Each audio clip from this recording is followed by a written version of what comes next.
यार गेम क्या super smooth चल रहा है। Asus गेमिंग लैपटॉप, वो भी अमेजिंग डील के साथ, and I can pay आराम से with a 12-month no cost EMI.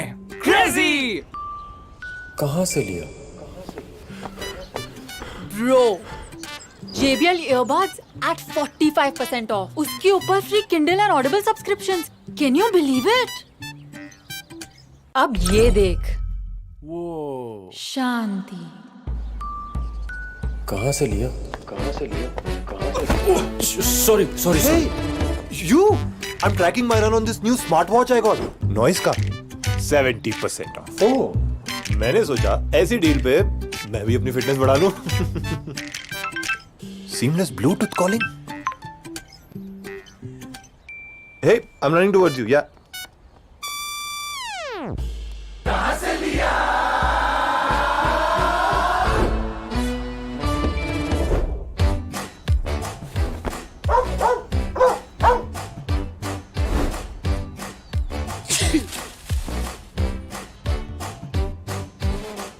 ये देख, I just got this Intel Evo laptop in exchange for my old one. 20,000 बच गए, बस 99 rupees में extended warranty, plus 20% off भी मिल गया. Pretty sweet deal, right? Totally feel you, bro. This iPad was always on my wish list. Got the latest one at a great deal and saved $8,000 in exchange for my old phone. Hey, what's up? सबको इतनी बढ़िया deals मिल रही हैं।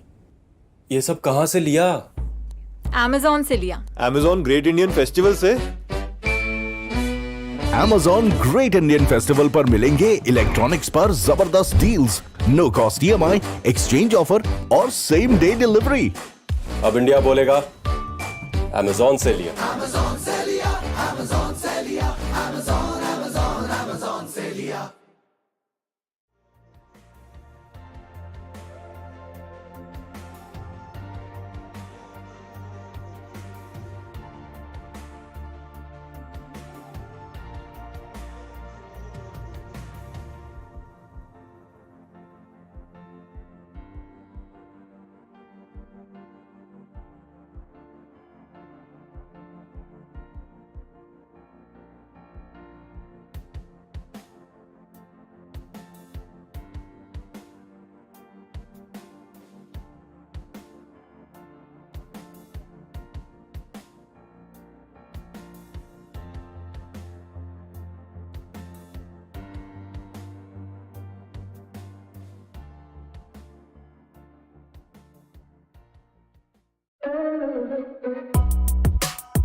Hello, everyone. Welcome to the TEC Challenger Series number 9, the first official Pacific VCT off-season event.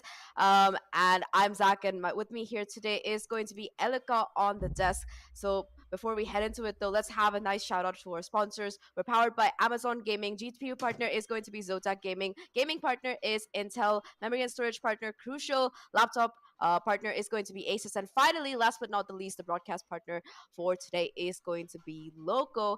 And we have 3 exciting best of ones tuned up for you today. But before we talk about that, Elika, how are you feeling? Well, I'm feeling super excited. It's been some time I've been on the desk, and thank you for such a warm welcome, Zach. And I'm looking forward for the 3 best of ones we've got today. Well, we'll be covering the South Asia division right now, and there's already been so much action happening in South Asia from yesterday's matches. And now that Enigma Gaming is out, a lot of fans are going crazy. So that means the competition has just got better in VCT off season. Well, moving forward, let's have a look what these teams are fighting for, and that's the grand prize pool of 30,000 US dollars, where the first place will walk away with 13,000, and the second place with 7,000, third with 3,000, and fourth with 3,000. And you know what's the best part? Because the top 8 teams that qualify from SEA and SA qualifiers will receive $500 by default. It's always nice to have some extra money in the bank for sure, but all of these teams are also fighting for the prestige of being the champions of the first official VCT off-season event, and there's definitely a lot at stake here. But like you mentioned, we're going to be taking care of, I believe it's the round of 16 qualifiers that we have coming up today. 3 games among these, and I think the first game is going to be none other than Revenant Esports versus Chillcord, if I'm not wrong. Yep, and that is a very exciting match to look out for, because Revenant Esports are very well established, and recently they've done a lot of roster changes, and now with a lot of new additions and flexibility roles, I think they should be able to put up a good performance. And coming to Chilcod, of course, the very famous community team, I think I'm looking forward for the kind of gameplay they'll be putting up against Revenant Esports. I mean, they're young, they're fierce. Definitely the case, and it's going to be interesting to see what exactly happens in this particular matchup, because in this tournament, like we've seen before, since it's a best of 1, it could honestly go either way. All the fan favorites are suffering. I think that we did see, like you mentioned, Enigma go out today in a very close matchup, 10-13, but they're going to be eliminated from this tournament, and whoever wins this is going to be moving on, but whoever does lose, it's going to be goodbye for them for this particular off-season event. And talking about the teams themselves, both of these teams, especially Chilcord, they've been winning a lot of smaller LAN events recently. I think they were the champions of one of the NVIDIA LAN, if I'm not wrong. But talking about Revenant, like you mentioned, a very well-established team. They qualified for the playoffs for the VCT qualifiers for South Asia, but couldn't really make it to the APAC stage. And right now, they've even had some roster changes coming in, right? Yep, they definitely do, and I'm really excited to see the roster changes that will be happening in game today, because I believe like few of the players won't be able to play today. Instead of Saturn, we'll be seeing Son play. So him being able to change the role in the game, I want to see how it's gonna impact Chilcot. They've got one important match. It's just a one best of 1, and replacing Satan with Sean. Now that's what I want to know. Let's go ahead and watch the map we got here. Looks like the map we're going to be playing is a very default and pretty beautiful Ascent, where Revenant has actually got the pick. Oh, and Revenant will also be starting off with the defender side. That's a very smart choice, by the way. And I think Ascent is equally a really balanced map for all the teams. I mean, of course, a very basic map to begin with, and I think as Revenant and Chilcot, both of them are equally good in this map.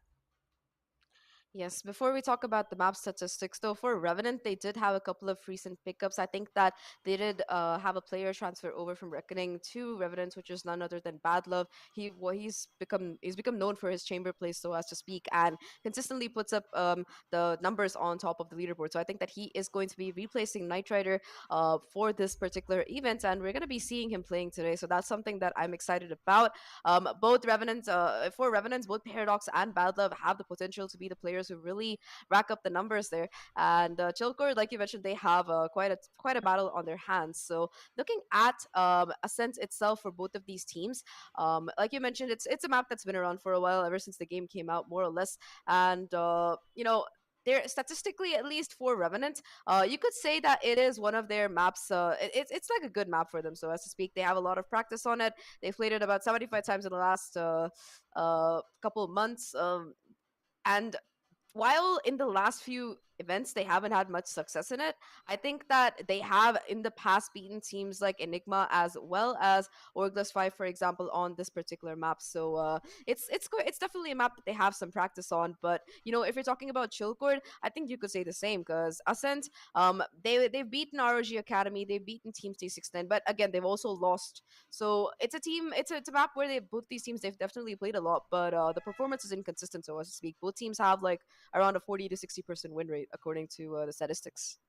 Yep. Well, it's just gonna be difficult for both of us to predict which one of these teams might have a better chance at winning Ascent. But what I can say is it's the strategies that is gonna play out the teams today and the players together, how well coordinated they are. Since it's a best of one, there's no chances, there's no backing out, then there's no one more chance left. So it's in or out. If you lose this, you're going out of the tournament. So I make sure these players are very ready for the match that is gonna come ahead, of course.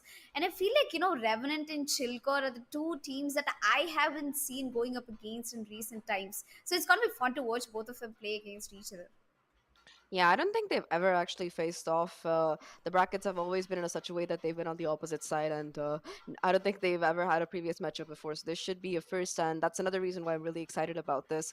Talking about Ascent and Agent comps, so what do you think we'll be seeing today?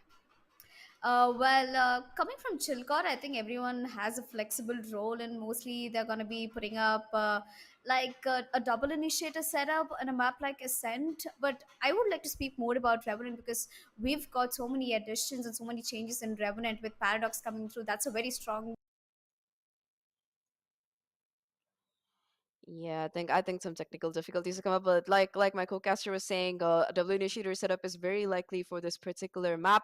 Looking at the agent comps that these teams have run previously, Revenant do like to go in for that fade and KO combo. From what I can see, they also sometimes have picked up the breach. Honestly, it could be any of these agents coming in. But as for their primary duelist, this is a team that is also known to play this particular map without a duelist pick at all in the first place. Instead, going in for an additional Sentinel. In fact, they've played Chamber and Killjoy both at the same time. But we can speculate all we like. We are going to be heading into Agent Select right now, so let's see what exactly these players have in store for us. Chilcord, right away, 4 players go for the insta lock. It is indeed going to be that double. The double initiator lineup here, the Fade and the KO coming in, both incredibly strong agents, very aggressive, a lot of utility that they can use to help Son out on his attack. Glyph, on the other hand, with the Killjoy, lots of lineups, a good anchor as well, and it's going to be balanced out by almost a mirror comp. I believe it's only going to be Badlove who picks up the Sova instead of his usual Chamber, which we expect to see from him.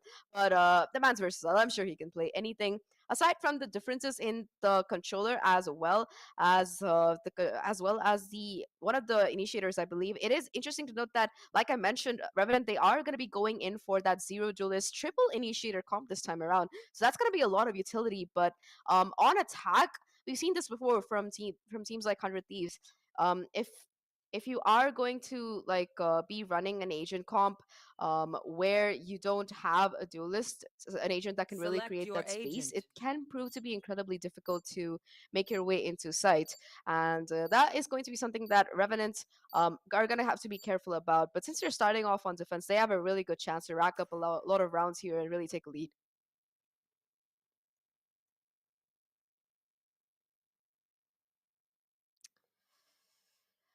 Yes, but before we head into this map, I'm actually not sure how this is going to go, because both of these agent comps, they're tried and tested, and the pickup of the raise from Son, seeing that they are starting off on attack, is a good idea. Perhaps her satchels aren't as versatile as the Jet, Smoke, and Dash, but she's definitely going to have some value.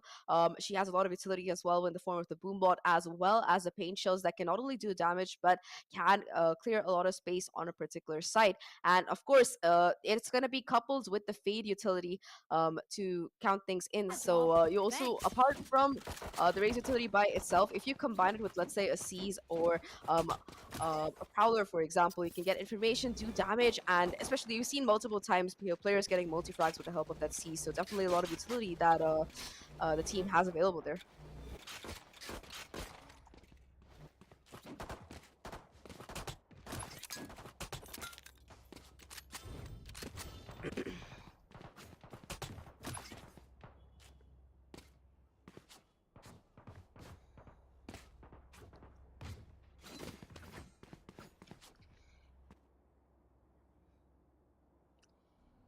Anyway, I think we are having a little bit of a technical pause here before we head into this game. But you know, talking about Ascent in particular, this is a map that has proven to be extremely defense-sided before, and I think that a lot of the teams, they find it much easier to really put together a strong defense considering how many choke points that this map really has, and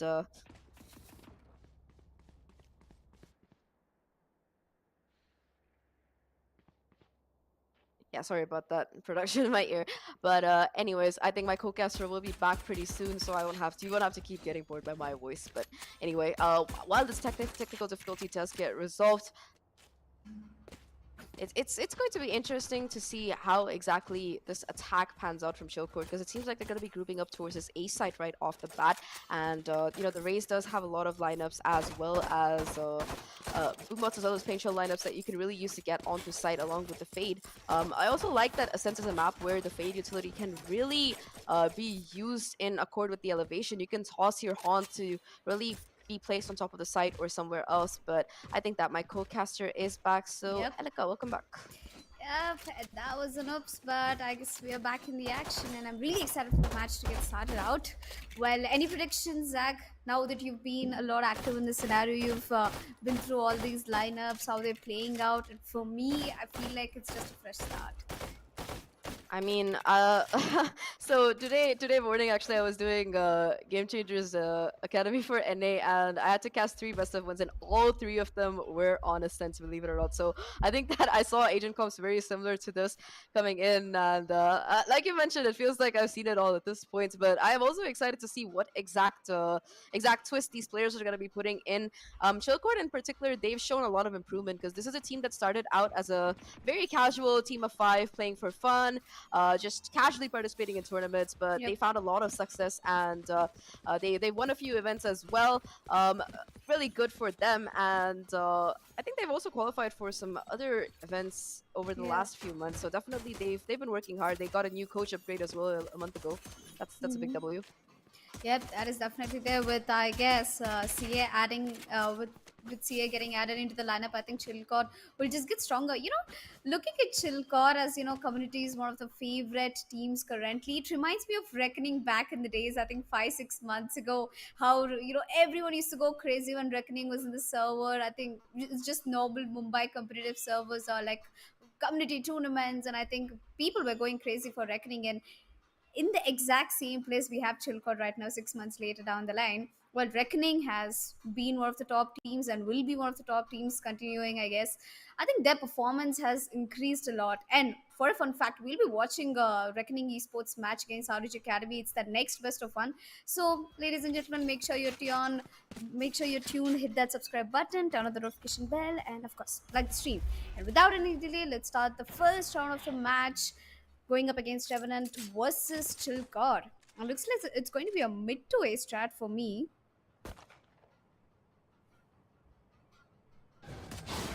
A little bit of patience is going to be coming in from Chillcore, even as they go in for the execute, but Bad Love is going to be the person to find the first blood. Does get traded out very quickly, but he's still ticking on the server, has that Ghost to work with, and finds a second headshot as well. Just like that, they execute for the side of Chillcore. Is completely going to fall apart because their mid and their short presence has gone out, but in the meantime, A control has been asserted. 2 players have made their way onto the side, and they are going to be able to get the spike down as well.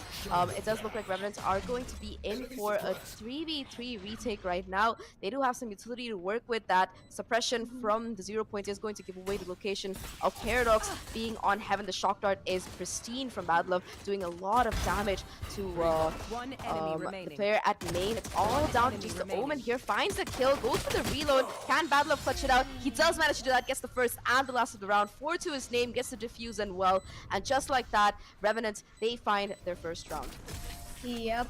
A really interesting defending set coming in from Revenant, by the way. I mean, I pretty was not expecting it because the way how, aggressively these guys pushed Chilcot, they got the plant and they were playing post plant, everything was fine. And Makawali, only if we could connect the last shot, maybe we would have won the clutch. Maybe, the first round could have gone to Chilcot. But coming back, that was a really good start for Revenant Esports. A really nice retake I should put out there. Calm and composed is what they're going in for, I believe, in this match. And Love already with 4 kills in his hands, almost an ace, I should say.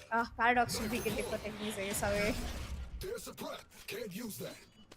It is going pretty close right now, and it's just a pistol, so it could honestly go either way. But after that loss, Chilcord, they're not gonna really have they're not gonna be forcing in. Despite getting the plants, they are going in for a full-on save this time around. Yet again, A side is where they want to venture, and this time around, Revenant, they're not leaving it open. You do have 3 players playing around the area, ready to go in for the execute, and to try and deny this execute. Sorry, and that's a lot of utility that can really be done. Chilcord right now, they're not making any noise, giving away their position. They're just waiting for the smoke to fade out before they can make their way onto site. But I think it is definitely not that great of an idea because Killjoy has already covered down B mains, which pretty much means that it's going to be an A hit coming in from the attackers, and Loki is already in the site waiting for them to push. And there you go. That push is not happening, so Chilcot is going to take a turn back, put 3 players over towards the mid and 2 players over towards the A main, which means it can be a mid to A, or maybe they can walk back to the B mains. But since Killjoy already got the control of the map of B mains, it's gonna be a little difficult. But either way, I think we're gonna be seeing a mid to A strat coming in through Paradox, aggressively holding off shot, gets one, almost a double, and there you go. Blackhawk immediately backing him up. Clear fall by himself will get taken down, and there you go. That's clean. Almost a flawless round coming in from Revenant Esports, but beautiful.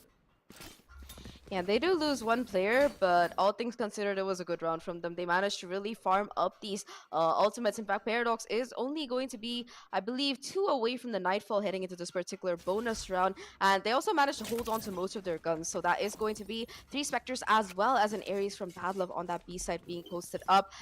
Blackhawk is going to struggle a little bit to find the buy. Eventually settles on that Sheriff. So that is going to be in his favor. But the full buy coming in for Chilcord, this is a round that is pretty important for them, because they do have the upgraded weapons, but they have to somehow convert it. And on a map like Ascent, there are a lot of areas where these Spectres can actually prove to be as effective, if not more, compared to the actual rifles, considering that in a close range fight, the fire rate as well as just the ability to run and gun, for lack of a better phrase, can prove to be really useful. The Killjoy setup is going to be put up towards this A short and tree area. Son is aware of it. He will trigger the turret, sees the utility but doesn't break it, perhaps waiting for the Killjoy to really activate it before heading in.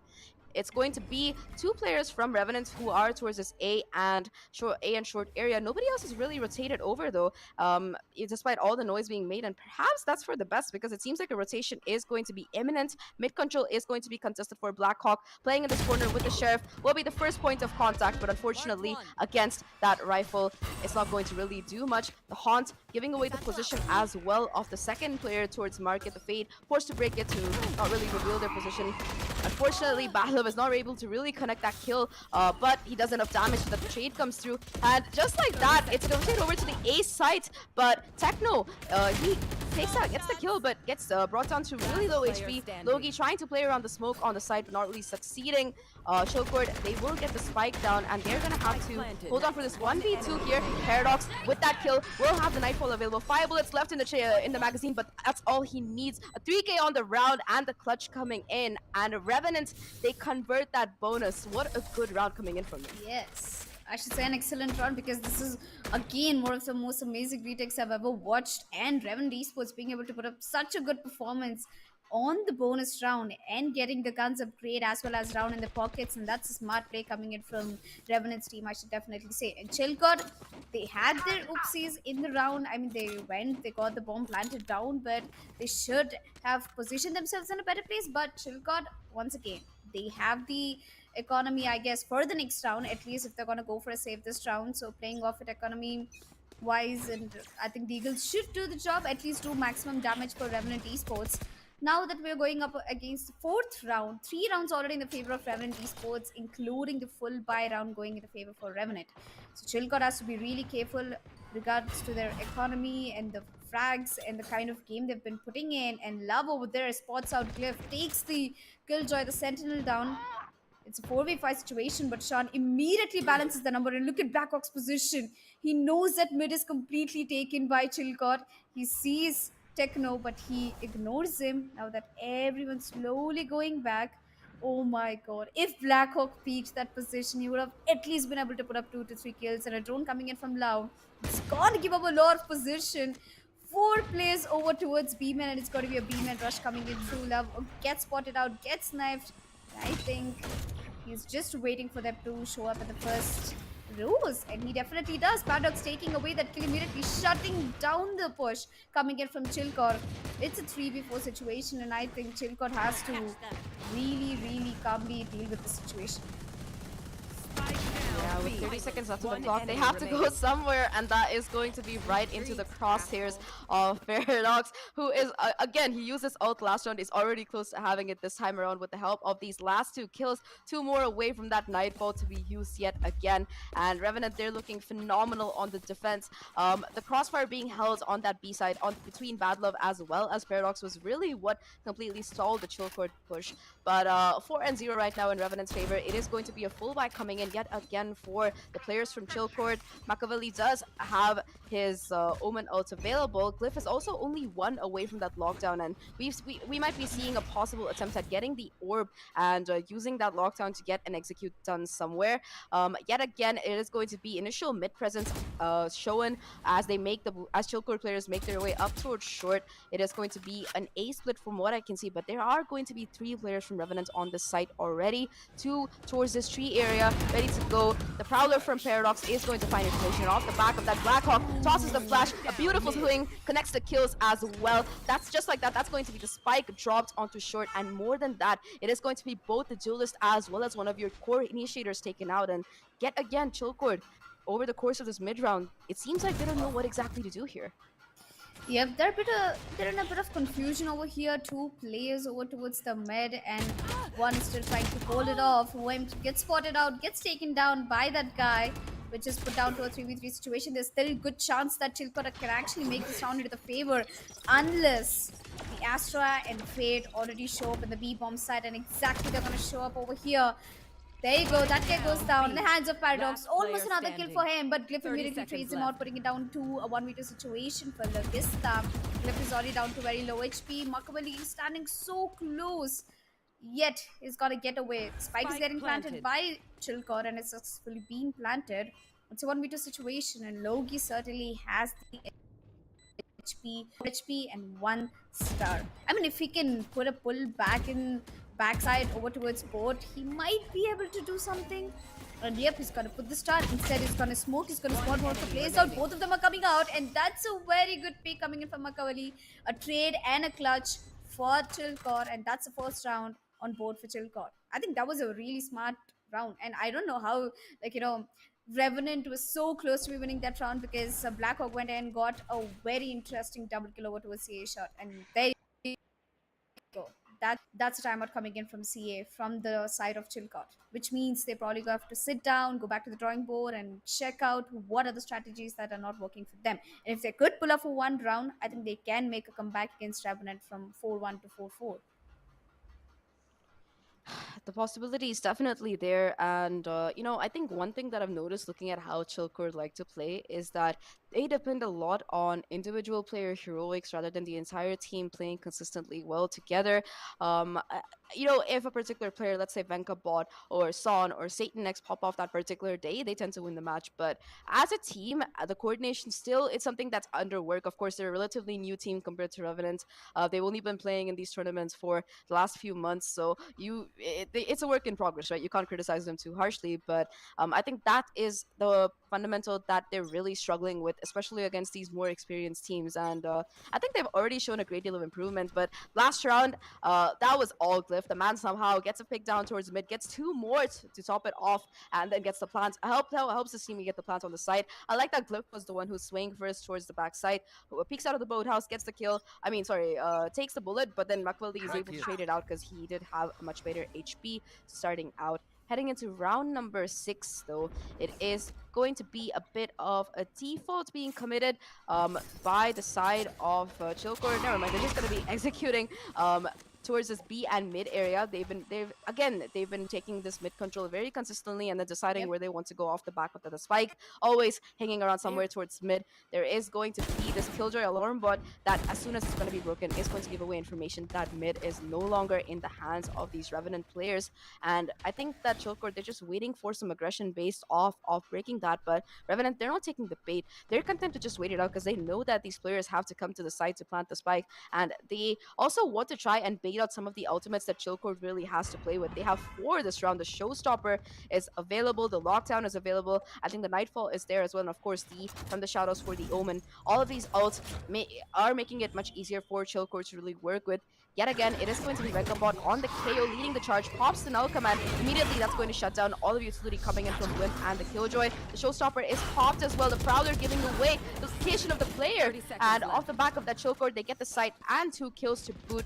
It looks like Revenant, they're going to be in a 2v5 retake position as Logi goes down as well. The recon from Bad Love does spot out multiple players, but I don't know if he can really do anything about it now. The Hunter's Fury is going to be invested, but it really doesn't find much value here. Paradox with the Haunt trying to find some value. These are the 2 star players, so as to speak, for Revenant, and they have a long road ahead of them, which is immediately curtailed by Son picking up a 4K, 2 at the last, and that spray transfer was just gorgeous coming in at the end.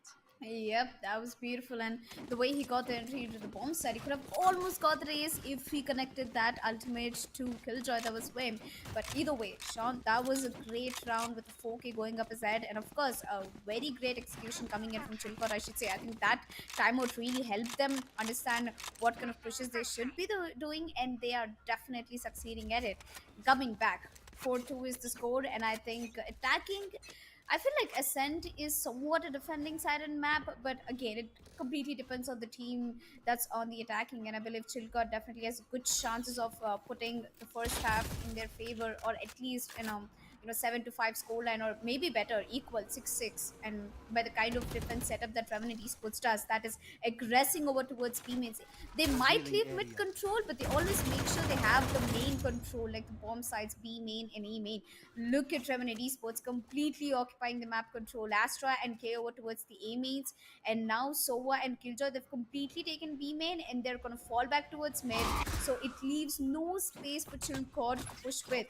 Although Sean over here tries to put out a boom pop over towards A shot, but if they're planning on taking a mid rush, they should be really careful because there are 2 players holding off along with the Killjoy alarm bot. Now, as fast as he gets spotted out, Wimp could have taken a white pick, but nope. Let Sean walk into the process of Wimp. I think Wimp is going to go for a jiggle pick, but there he goes. Sean putting up a grenade, gets taken down. It's a beautiful kill coming in from Wimp. A flash coming in from that guy, gets immediately traded by Paradox, putting it down to 4v3 situation. Revenant Esports on a man advantage. The spike hasn't been planted, but it always made his way to the bomb side with the Killjoy ultimate coming in through and the spike going down. Paradox, he doesn't wait for anyone, goes ahead, picks up 1 kill. All left down to the 3 players. And the Killjoy's ultimate will be locking down the side. Now it's a calm retake that should be coming in from Revenant Esports. Now that the Astra's ult has given enough space for them to work with, and the concussion coming through the way, and Black of popping his ult on the right time. Spots out Makaweli, and the last player standing down is Killjoy. Glyph all by himself in a 1v2. Knocks out the KO, but it's still in a difficult situation. His position has been spotted out. Logi immediately puts Adil's bullet, and there you go. That's another retake coming in from Revenant Esports, and Blackhawk is back on his feet as well.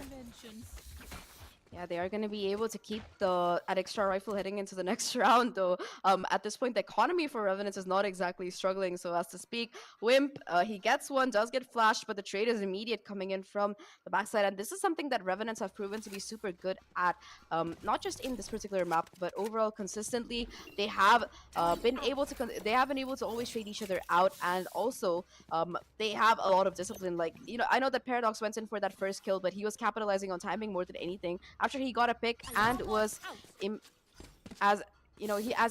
as he got that kill immediately traded back. You also need to notice that Revenant, they waited to regroup, they got their remaining 3 players back, and then they went in for that retake, and they didn't lose a single player in the process. Sure, they also had the null command to go with. They've been saving up these ultimates for quite a while, and every time there's a retake situation, there's always one handy, so that's great coming in for them. But you know, talking about Chillcore, right? Well, I think that we have a bit of a tech pause coming in, but before we head back into the game, talking about Chillcore, what do you think they can do to really like improve their attack? I think the way that they've been pushing mid, I think they should keep doing that and take control over towards the B mains. Or maybe there's one more way that how they can, you know, tackle with the situation is taking both the sides main control. That's what Revenant has been doing since the last couple of rounds. They're getting the main control, so they know they're getting a lot of info that this side is not being pushed, not yet at least. So this gives them a lot of space for Revenant to think and bounce back. But anyway, first, let's bounce back into the game and get back to the strategies. 2 seconds until we see the 8th round popping off. And I believe that this is a very important round for Chillcore because they need to push back. They need to fall back and sit back their aim and strategies and start getting the rounds in the bag. And I believe that it's a very important round because after this round, they'll be going in for an eco, which is only going to get an advantage for Revenant Esports by pulling off another run, I guess, with full bag. There you go. That's a beautiful peek coming in from that guy. Paradox is going to lean back for a second and wait till they push on towards the A shot. Blackhawk already covering him off. It's a beautiful crossfire setup coming in between both these players, Paradox and Blackhawk. But over towards A main. We've got 3 players watching over towards A shot, and we've got Logi Jiggle peeking over towards A main, and 2 players at B. A very classic defense setup, again leaving mid, which is going to give an advantage for Sean. And that bot is going to definitely spot Sean away, but there is a Killjoy's lockdown coming in from Wimp, which is a smart move actually. This completely shuts the B bomb side for the attackers, which means they have to push down to the A bomb side. And Paradox is already ready, stronger with his recon, and Blackhawk is going to take a wide pick. Oh, there you go, Sean! Sean completely troll away Blackhawk and still managed to get that kill, but Loki on the bomb set is going to do some job. He's going to get 1 kill, is still trying to fight off the enemies. Gets a second kill. Paradox puts down the spike over towards A shot, putting it down to a 1v3 situation. Glyph already over towards CT. He did not expect another player over towards CT. And there you go. Wimp takes Glyph down, and that's another round for Revenant. You know, I really am impressed by how Revenant put this round. The way how they, you know, made Chillcore suffocate. Like, they played. They drew a circle and they made Chillcore play in the circle, you know. Like how they completely shut B-bomb side down. And there were 2 players aggressing over towards A-shot and 1 player in the bomb side watching the main push. So this is like complete optimization of the players over towards both the bomb sides. They left the mid open, which is one of the strongest areas in map, and yet Chillcore isn't able to, you know, abuse the mid control. I mean, mid control for a map like Ascent, if you take mid control, you still need to have either A main or B main to really try and make an execute either through short or through market here. And I think that's exactly what Revenant is banking on. They're happy to play off the Killjoy alarm bot, just playing on site, playing for site control instead, and that's really working out in their favor. Yet again, Blackhawk in this pivotal position towards market will be able to find the first frag. Despite the Prowler gets a second as well, though he's going to be left on 2 HP, and Techno is going to be able to find that pick. With that, Sheriff coming in manages to pick up a Stinger as well. Chillcord with 3 remaining players. They're going to be going in for a possible B hit, but Badlove is aware of the timing, does manage to catch Glyph off guard, and that brings down Chillcord's numbers to even lower. This is an eco round for them, so it's not too bad if they do lose it. But nevertheless, they're running out of a round deficit really here, really. A beautiful shot from Machiavelli, though, is going to open up the B side at least a little bit. And Machiavelli should be able to pick up that Odin as well. So that's going to be at least a weapon upgrade that is going to be in their favor. Has the Shadowed Step available, considering whether they want to go onto site or not, and they do. But Paradox, it seems like he's aware of the possibility, does have Haunts ready to go, but the smoke goes away at the worst time, and just like that, Techno is going to be taken down.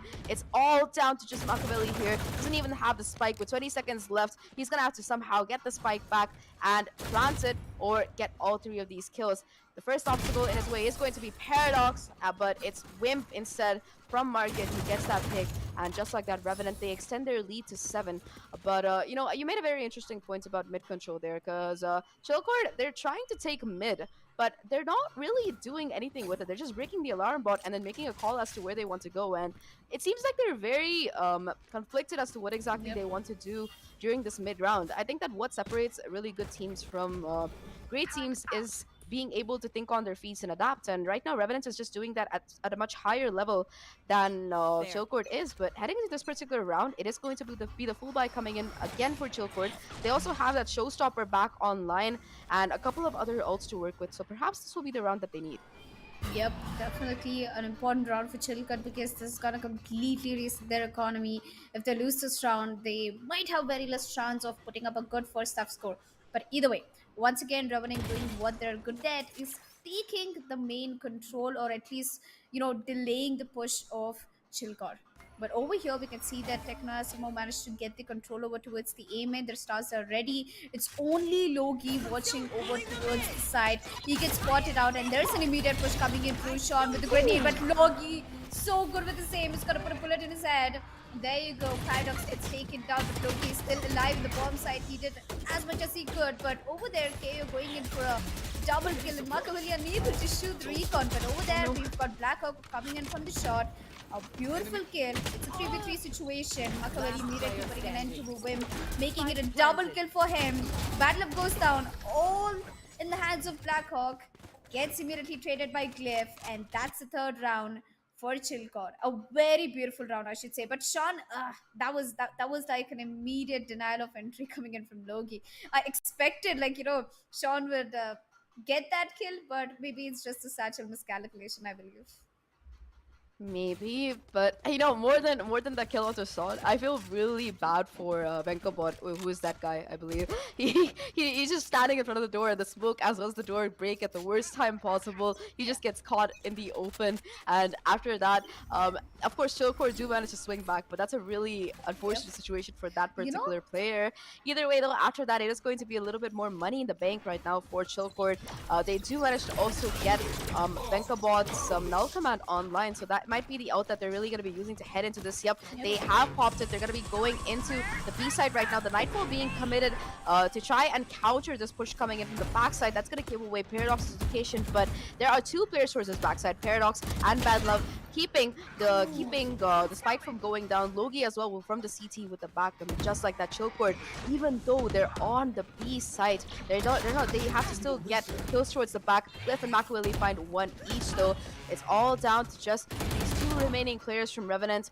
Make that one just Wimp right now in this 1v3 situation. His first battle is going to be against Techno here, who is holding the off angle, and just like that, Chillcord, they show signs of life, 7-4. Yep, that was an amazing round coming in from Chillcore, I should say. Even though they didn't have, you know, much area to work with, they were just completely stuck on the corridor over here. They weren't getting into the bomb site. They were stuck in the first lane, and Badler was holding off you know, machine gun from the back of site, and he was completely shutting them down. And we had Loki from CT, so many places to fight with, yet Chillcore managed to get that beautiful round in the hands. I should definitely say that there was one of the very calculated rounds coming in from Chillcore, and just one more round until we put an end to the first half. 7-5 can be the scoreline, or it can be, you know, 8-4. I'm definitely rooting for Chilka to get this round. They have the economy, they have the ultimates to work with, but Wimp, who's just gonna aggress, unfortunately gets taken down.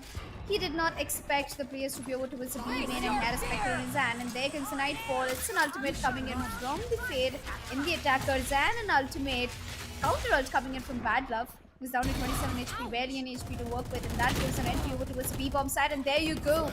Complete Blurback coming over here, and look at Blackhawk pulls off a double kill with that flash out. You know, it's just one of those crazy clips where you flash out, take a white pick, get multiple kills, and that's what exactly Blackhawk did, which gives him space to work with all the way from a 5v3 situation to a 2v2 situation right now in the hands of Logi and Blackhawk. Machiavelli and Sean, both of them are in the bomb set, and I don't think it's really a good idea, but Sean manages to take that reload and his advantage and puts Blackhawk back in the coffin, which is one last player. Logi in a 1v2 situation, Sean down 46 HP and Machiavelli with the full HP to work with, and that's a great chip coming in, but Sean has got you back, and there you go, Logi goes down 7-5 is the first half scoreline, and Chilcon has definitely bounced back stronger from 4-1 to 7-5. And I think it's a good scoreline to begin with, you know, in the attacking side. I think if they get the pistol round in the defending, you know, the score will be even Stevens. Yeah, that of course, mathematically you're definitely right there, but you also need to consider the fact that it is going to be Chilcord on the defense right now, and a census map like we were talking about, that statistically at least teams have a much higher chance of being able to work through on the defense here. Already you can see Techno as well as Son gearing up to go for that C's Paint Shells combo towards B-Link here. However, there aren't any players from the side of Revenant really stacked up. Everybody is going to be going in for a full-on A executive, with the exception of Wimp, who is going to be on the lurk towards his B side instead.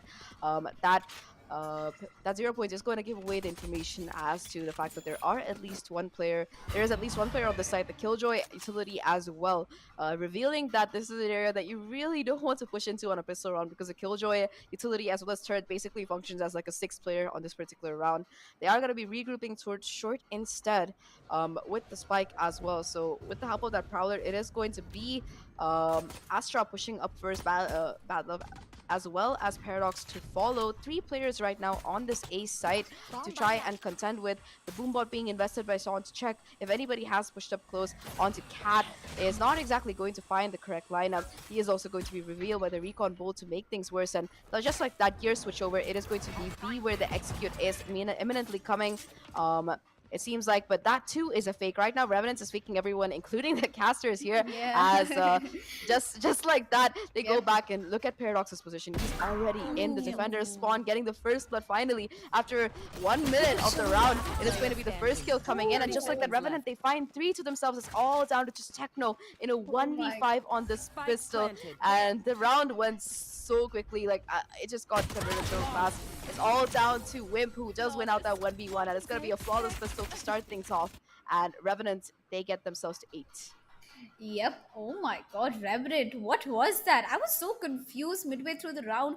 Where were they trying to take control? Because they placed themselves towards A shot and mid control, and I really love the way how Paradox took entire advantage of pushing down to the mid. He directly went to the CT and waited for one of them to rotate, and immediately aggressed over towards A shot, which got him 2 kills.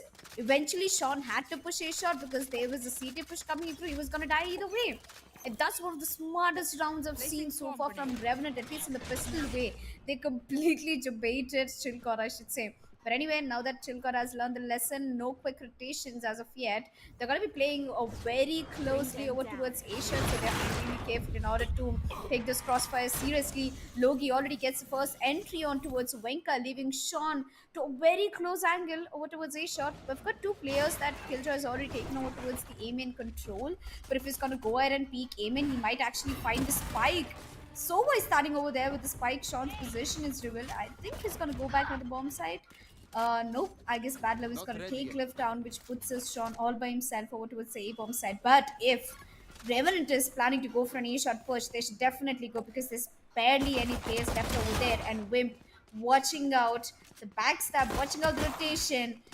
Almost gets a double kill, I believe. Oh, what is this with Machiavelli coming back and saving the round for him here? gets a frag on towards Wim, which is a 4v2 situation. I mean, it is still doable with one man down for Revenant. It's a 4v2, so they have to play out on frags. But we do have two Spectres on the other hand coming in from Revenant, so it's a tough job and a tough retake for Chilcott either way. Yeah, not really much to work with in the name of HP or firepower here. Just some classics. At this point, Chilcourt's focus should be doing as much economic damage as possible to make this bonus round that's coming up next for the side of Revenant much less appealing. Paradox, though, is going to be able to find that first kill onto Son. It's all down to just Machiavelli. He's trying to hold these players from going out. Can he get even one kill is going to be the question, but Paradox says, nope, it's not happening today, not on my watch. And just like that, Revenant, they get their way over to 9, but over the course of this next particular round, I noticed that a lot of the players from Revenant, they didn't really invest anything much. They just kept the ghosts that they had from the last round and bought some armor. So we might be seeing some upgrades coming in. And yep. Paradox and Wimp are both going to be investing heavily in this particular round, going in for those rifles. So it's not exactly a bonus anymore. As for the side of Chilcourt, Techno is going to be investing in that Odin on that B site with that Fade. Of course, the wallbang potential is there, the same as Sova. However, though, Chilcourt, they're willing to get a little bit aggressive on this A side. You already can see Venka going and settling himself in that Vines area. With all the utility being spammed, though, I think that Revenants, they're just reconsidering plans at this point, trying to regroup. They've made a lot of noise at both A and B. Mid is the area where they haven't really hit yet, and Bad Love is going to be the one leading the charge. This is something that you don't usually see. Your Sova player really going aggressively, but when you don't have duelist, your initiators are your duelist, and they're just going in together. The Haunt, not really going to spot a player, but is going to give away information as to where they are. The counter Haunt, though, is beautiful, and this backside hole from Techno and Glyph is pristine. They've taken out 3 players between them, and it's just going to leave Logi as well as Paradox alone right now. Ooh, the teleport does not exactly go as planned for poor Machiavelli, and just like that, it is going to be a 1v3. Logi already taking a lot of damage. Glyph being the hero right now on this particular round for Chilcourt, finding 3 of his own, damaging Logi as well a lot, and they managed to make this full buy work finally. For the side of Revenant, I think that it might even be a good time to take a timeout because they're in a very weird situation economically. 3 of their players can buy, 2 of them are going to struggle a little bit. But looking at the scoreboard right now, for the side of Chilcourt, it is Glyph as well as Machiavelli who are being the heroes of the round. But Revenant's Paradox today, I don't know what he had before this game, whether he got some extra coffee or something. That guy's popping off. Yep, he definitely is. And on the brighter side, it's a no duelist setup. So, probably just playing the, role of duelist, just an initiator agent, I guess. I think he always does that. And Para is always aggressive with his plays, no matter what agent, either it be Sentinel, initiator, duelist, he always makes sure he gets the play. He's the one who's able to control the opponent's mindset, and that's what he's exactly doing. And there you go, once again, spotting Wenka out, and Wenka somehow gets helo there. Oh, actually, never mind. He just went to the other side, somehow managed to survive, but still gets a bullet from Blackhawk. There you go, Sean. Calculating that frame. He went to getting 1 kill. Gets down to 5 HP. It's 4v4 situation. 1 man down from both of teams. Despite of it, Sean is going to go ahead and peek. Face shot. Wait, he finds Killjoy. Why didn't he kill the Killjoy? Wait, didn't he notice Wim sitting down there? Yeah. I don't think he saw her. Yeah, I think Wim saw Sean and he was so scared that he had to bounce back over towards B-man. But either way, that's a very funny moment coming back 3v4, so Revenant on a man disadvantage. And I believe still Revenant has good firepower. I think they can win this round, but we've got 2 players aggressive over towards the B mains. We've got Glyph and Techno, both of them playing off for trades. And there you go, Glyph picks up another triple again, shutting Revenant down. Is this a comeback coming in from Chilcott? I should definitely say that Chilcott's defense is very strong, and even though as clueless I am why Sean is making such kind of plays, but it's working out for Chilcott. So as long as it's getting you the equation to win the rounds, go ahead, do it. Yes, indeed. And right now we're looking at a possible eighth round coming in as well for Chilcore, because the economy for Revenants is going to be absolutely broken after that particular round. Looking at the agents they've picked, they don't have a Bladestorm or a Tour de Force to really work around with either. It's just going to be a Marshall, I believe, on Battle of Enchères for everybody else. So this round is looking a little bit more challenging considering the economy that these players from Revenants are having. Chilcore, on the other hand, they've won the last few rounds without much of a sweat, especially the B-side defense is impeccable right now. Both Killjoy as well as the Fade, making it impossible for Revenant to really even get into the site. All they can get to is B main, but the crossfire after that is just too strong. So they're going to be trying to go in for some A pressure this time around right off the bat. It is going to be the knife, not spotting any of these players because they're just going to be hanging around towards Wines, not really getting in. Sean will be the first point of contact on short, will connect the headshot onto Logi, and just like that, first blood will be falling to the side of Chilcourt again. A very important pick as well, considering that that was their controller agent. No more smokes are going to be available for this particular round for Revenants, making their push even more harder right now because they're not going to be able to really smoke off a lot of these key angles. Blackhawk, in the meantime, has made his way up towards mid. More pressure being applied towards short. Yeah, again, Sean goes in for the reload, but gets it done in time to be able to pick up the second on the round. 30 seconds Right left. now, it seems like Revenant, they are not exactly sure what to do, and they've gone back to their tried and tested default strategy, which is to try and hit the B side. But yet again, it is going to be Techno with the Odin as well as Glyph with the Vandal ready to really catch these players off guard. 14 seconds left on the clock. Spike does have to go down soon. Glyph finds one, gets traded out, but the Odin is still available for Techno, and he is able to clean up the round. And just like that, Chilcourt, they get to 8 and are just 1 away from equalizing scores here. Yep. You know, I would definitely like to say that Revenant were the one to give the idea for Silka to go ahead and pick up the Odin. You know, you remember the defense, how Battler was completely aggressing over towards Chilcot through the Odin in B mains. And that is the taste of your own medicine by Chilcot coming out and using it for normal plays, you know, like a normal gunfight. I know wallbang is a thing for Odins. I can't control the spray of the Odin, but Techno completely balanced and managed out to get it up with the Odin. And I think it's smart play. And I do believe that's one of the reasons why Chilcot is known for, like, you know, one of the most favorite community teams. And there you go, Sean pushes up almost to the spawn.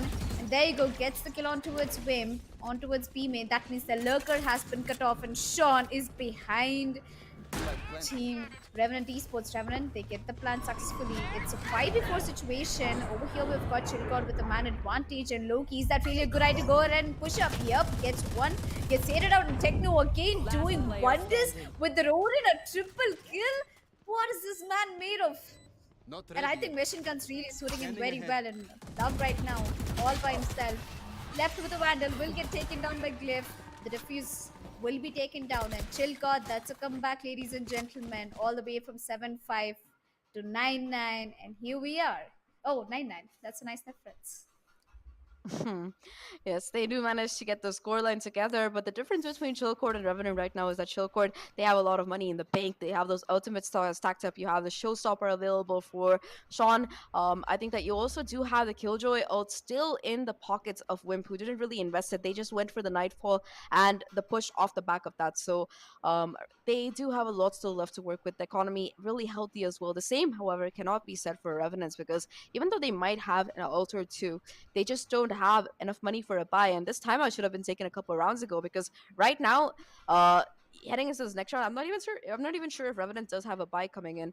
Chilcourt, they're a team that tends to thrive on momentum, and that's exactly what Revenants have let them find over the course of their defensive half.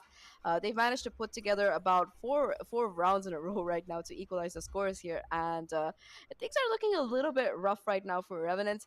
The match is going closer than they'd like to really admit, and unless they can pull it back together and really figure out a way to make an attack work on either of these sides, because they're just struggling right now. They're not able to get into B because of the presence of Techno as well as Glyph, but even towards A short, Sean is completely shutting them down. So they're not able to find purchase on any part of this map. Where can they go?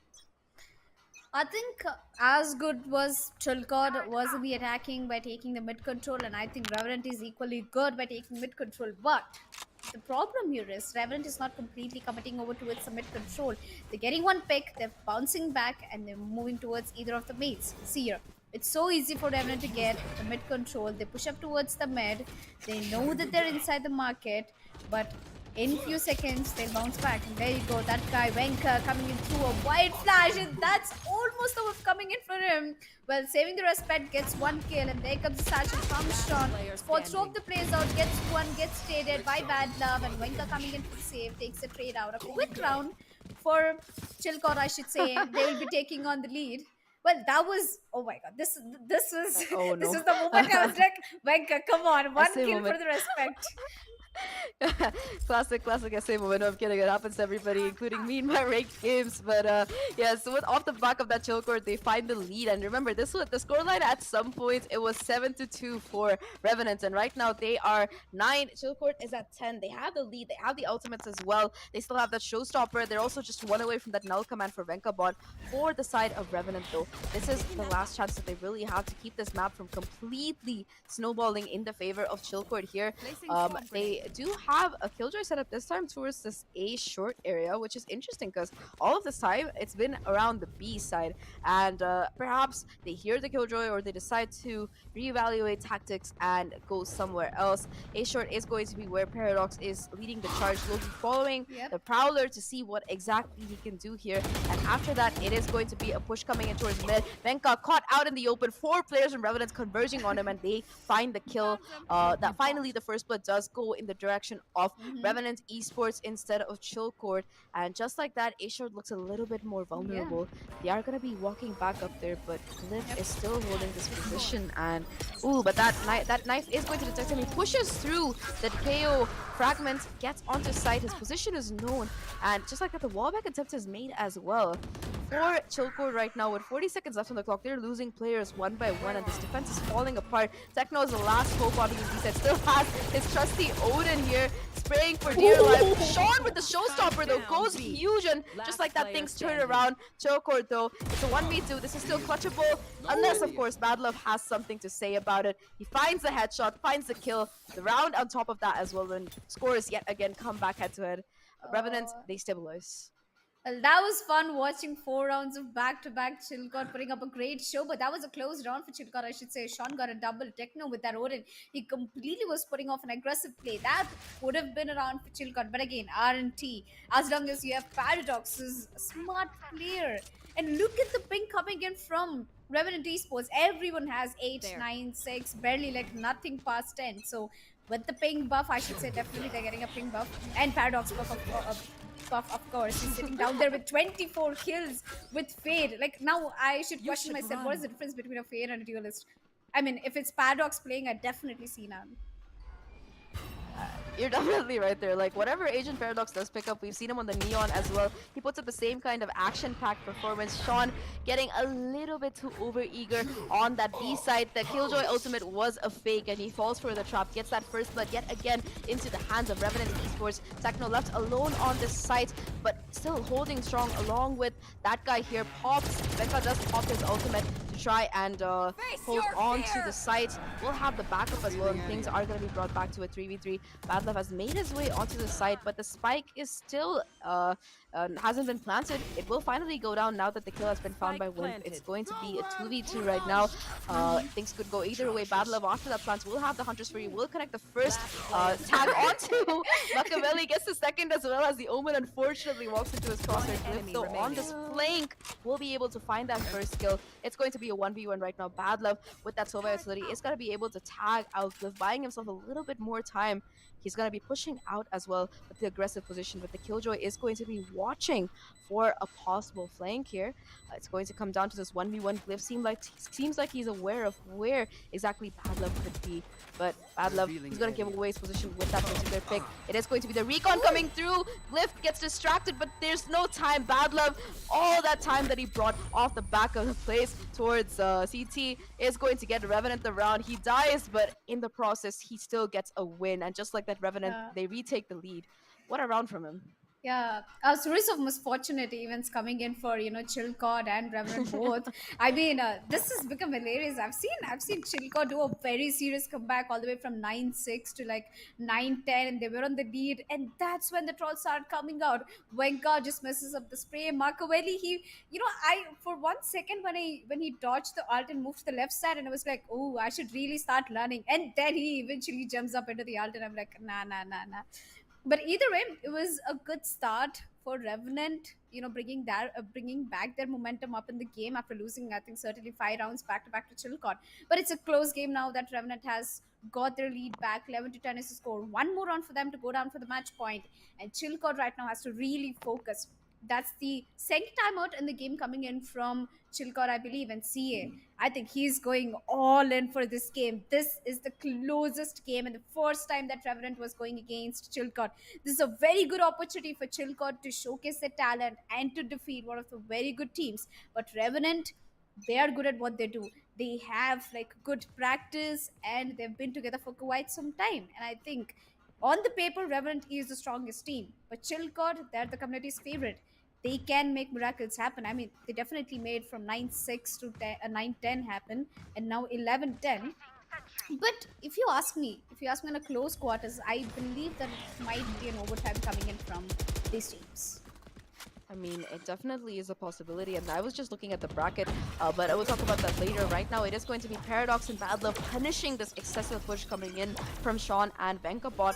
Off the back of that, the A side is going to be left a little bit more vulnerable, but they know the rotation is probably going to be coming in, so they're going to possibly consider at least reassessing and seeing where exactly they want to go, whether they want to commit on this A side still, or are any other players from the side of Chilcourt going to get a little bit greedy right now. So far, they are just holding. They're content to wait and see what exactly they can do. Wimp, in the meantime, has made his way up towards short, just a little bit away from tree control, probably waiting for the rest of his team to go through. Techno will invest the Nightfall to see if the push has been coming in, but it won't catch anybody, and that's going to make the retake even more tough right now. Macbelly, though, he's going to be pushing out of the smoke, finds the first pick, immediately gets traded out, and Wimp on the lurk here. Guess this is another as well. It's all down to just the last remaining player, Cliff. This man has been a bastion for the side of Chilcourt on that B side, but on the retake, I'm not sure how much exactly he can do. He does have one Nano Swarm to work with. That Shock Dart, even though it only marginally connected, him being vulnerable made things so much worse.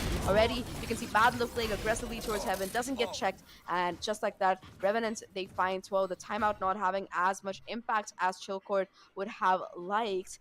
Right now, though, I'm very interested to see what kind of economy that these players are going to be having, because they did invest a lot in that particular round, and they haven't been having a very good time over the course of the last few rounds. They are still going to be able to buy in, though Cliff is going to be forced to play with light armor. No real ults available either, apart from Venkabot's null command. And this is something I feel like Chilcourt, Venkabot is usually one of their star players. He usually pops off on this KO, though. He seems to be having a little bit of a bad day right now, and that might be the reason why Chilcourt, they haven't been able to seal this away yet, because everybody else is playing phenomenally right now.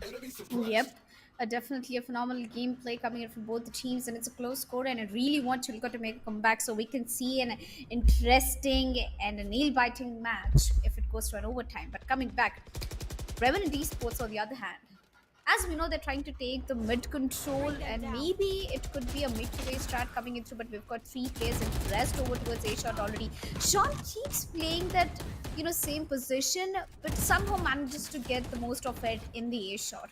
And now he's trying to aggressively go towards the A-Shots. He hears no sound. That means the mid has been completely taken over by Revenant Esports.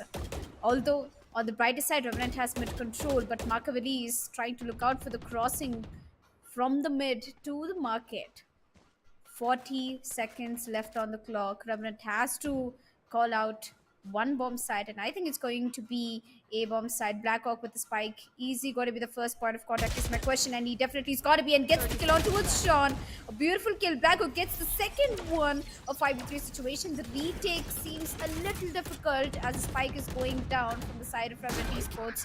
Chilcot in a 3v5 situation. It's a frag game for them. They have to be really careful. They have brought this down to a very close goal line. 10-12. They have the opportunity to take it to an overtime, get this victory against Revenant Esports, but that doesn't look like it because Logi goes ahead, Gets that kill against Techno. Glyph immediately trading it out. Left all by himself in the shot. Gets a double kill once again. It's close game. It's 3v2 situation. Machiavelli popping out. Gets that kill.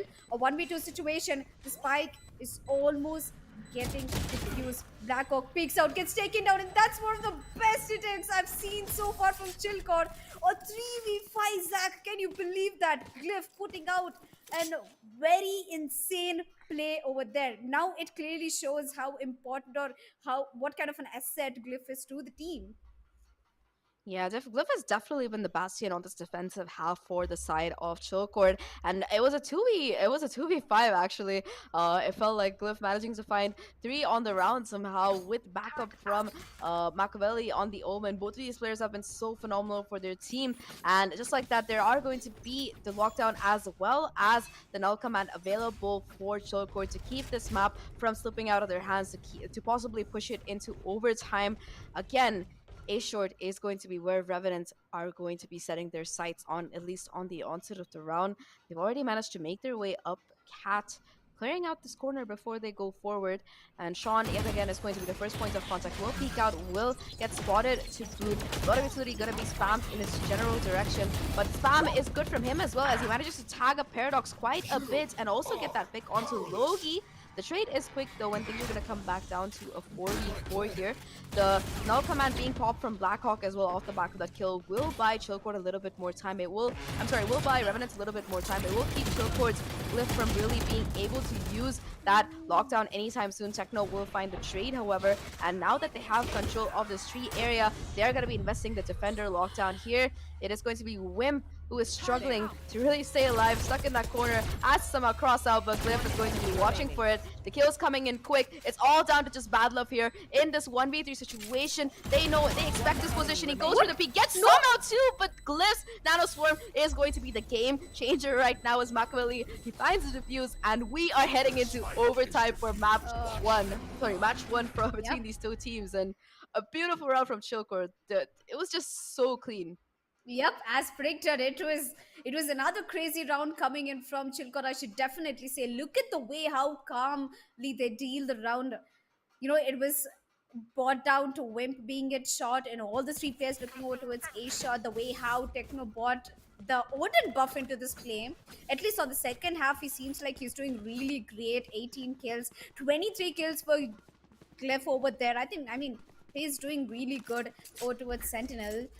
And Sean with 20 kills. Paradox, I think it's 5 to 6 rounds ago, I've seen Paradox with 24 kills, and he's just been able to pick up 2 kills over the course of 4 to 5 rounds. And I think if Paradox steps up in this overtime, there's a good chance that Revenant can win. But Chilcot, again, with their momentum, with their last minute plays, with their last second miracles, they've been able to put up a good performance and get the rounds back. Logi doing the same thing, trying to jiggle peek, and almost an headshot on towards Logi. Down 77 HP, and it's going to be a push coming in through a beautiful flash from Winka. He's going to push out, give the call. There's one over towards the bomb side and one over towards the shot. The spike is getting planted. Meanwhile, Logi was still on the side. He gets taken down. Blackhawk coming in for the rescue, goes for a double kill. Paradox also backing him up. A 4v2 situation. It's all going down for Chilcot. Not much time to deal with, and Blackhawk with 3 kills in his hand. Glyph all by himself. Now 1v4, gets spotted out, gets 1 kill. He's gonna immediately head back over towards the bomb side. Battler is gonna put the shock dart. He's gonna take the spike. No one's looking over toward the bomb side.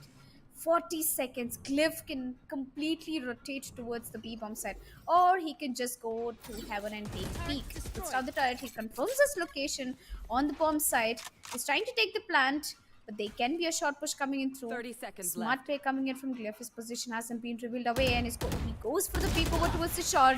And there you go, Blackhawk with a 4K and shutting Chilcot down. I should definitely give it up for Revenant for being really good in the defense side, and also Chilcot equally being good.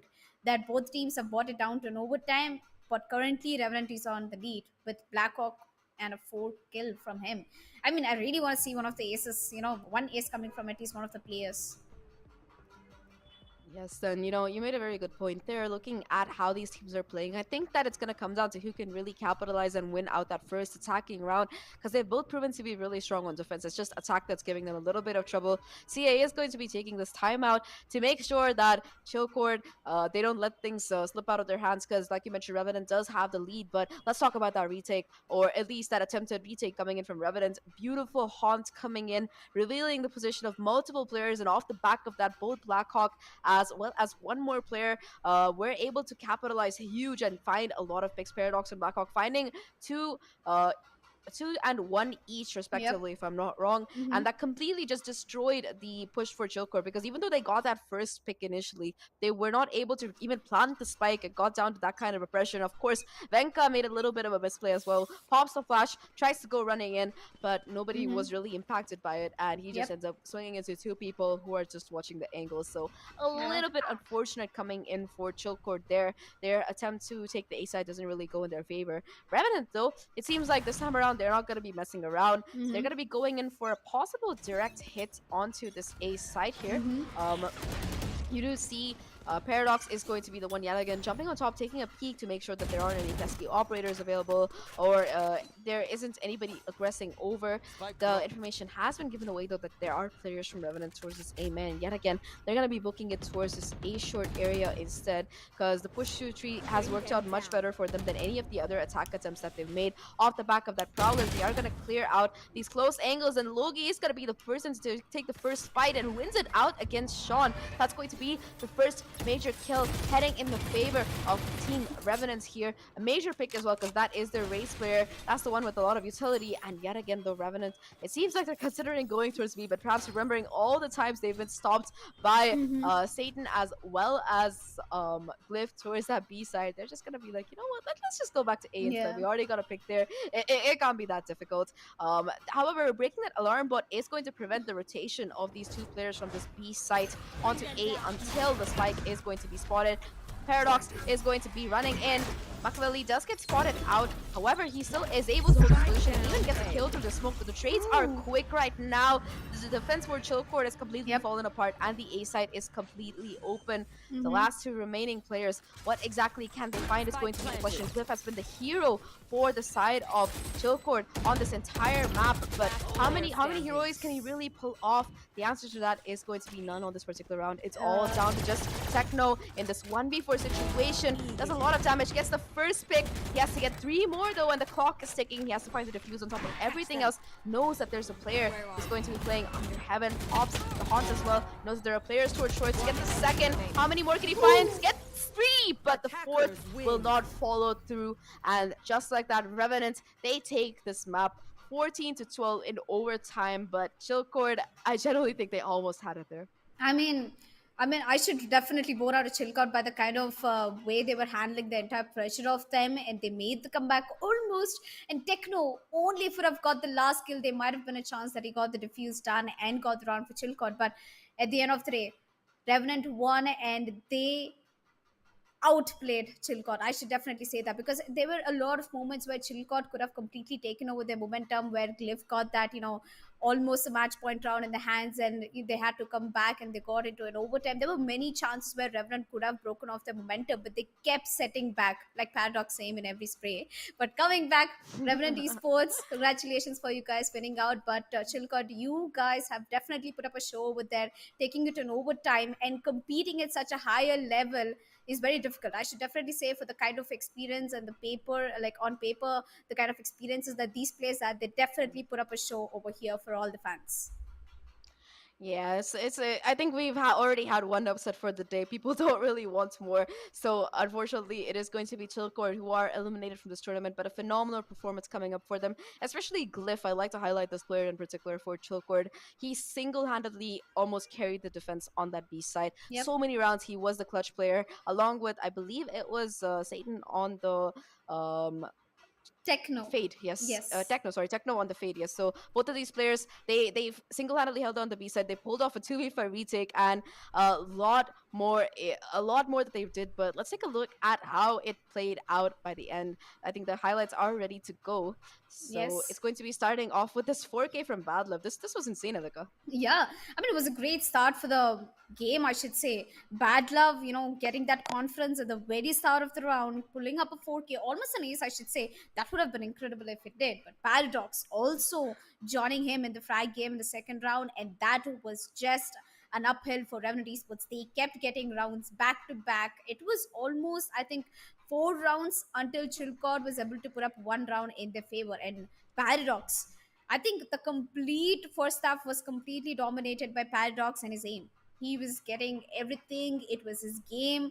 And then when they slowly moved to the fifth round, where Chilcott managed to get the first round, I think that's where things started to, go low or go slow for Revenant Esports. But despite, they put up a great show, and one of the clutches coming in from Sean, a great kill coming in for him. I should say that it was a 4K for him, I believe, and despite of all the shutdowns coming on towards Chilcott by Revenant Esports, they somehow managed to keep a good score line in the first half. And I should definitely give it up for Logi. He did all he could to defend the A-bomb side in the same exact position, I should say, back to back in A-bomb side. I think over towards B, we had Bad Love, and over towards A, Logi, both of them were a great asset, especially the kind of crossfire Blackhawk and Paradox were putting out at the A shot was the strongest one. Moving forward, all I could see is Paradox completely fragging out them. And one of the very good rounds, I should say, coming in from Chilcod was this, where they completely shattered, pushed themselves onto the A-bomb side. Blackhawk managed to get as much as kills he can, but that did not stop Chilcott from getting the round in the hands. They definitely managed to get the round. And when moving towards the end of the first half, it was 7-5. And Glyph, this was one of the insane rounds I was speaking about, because Chilcott didn't have any space to work with. They were completely suffocated over towards first lane, yet they managed to get that round to themselves. And Sean and his great entries, and it was a bit of an oops moment for Blackhawk, but he managed to get a double kill. And I believe that this round was also taken by Chilcott in the end moment. Yeah, heading in, they managed to bring things back to a 7-5 half, much more doable right now. And the thing is, even if they lost this pistol and the anti-eco, even though it got to 9, they still were able to pull things back together. And I think a key reason for that was that strong defense being put up on that B side, and it enabled Chilcore to field 3 players towards this A area instead. Sean, especially towards the last few rounds of that first half, he was able to go huge, finding so much value with the help of his utility as well as his kit on this A short angle. Again, I think this particular round he did manage to get a 3K before Chilcord were able to equalize scores here. And of course, Techno with this Odin was just a menace the entire map, just like that. Looking at the gameplay coming in for both of these teams, so I think that the MVP for the entire match is going to be Paradox, but Yep. we can speculate all we like. I think the scoreboard Yeah. is ready to go. And looking at it, it is going to, in fact, be Paradox 28 and 17, a 277 ACS on the fade. Wow, that is phenomenal coming in. Yep, that is definitely an outstanding scoreline, I should say, coming in from Paradox. On the other hand, I should say there was a very bold move coming in from Revenant to pick up a no duelist setup. It definitely means a lot in a map like Ascent. And the fact that they've made a comeback and won the overtime in the attacking side without a duelist, now that puts on the kind of teamwork Revenant Esports is, and the kind of asset that Paradox comes in for the team as. And moving towards the side of Chillcode, we've got Sonic as the team MVP with 20 kills and 21 deaths and 6 assists over there, coming overall total of 257 ACS. That was close. And I should say, another MVP, if I ever had a chance to give it, it would completely go for Glyph. As a Sentinel, he outplayed himself and the opponents. He did the best he could with 24 kills in his hands. And moving forward, we have Techno with 21 kills. I think I really love the way how Glyph and Techno, both of them, put themselves together as that aggressive duo. Techno with the Odin and Glyph with just his raw aim. I didn't even think he needed most of the Killjoy's abilities to counter the opponents. It was just his aim working out most of the places.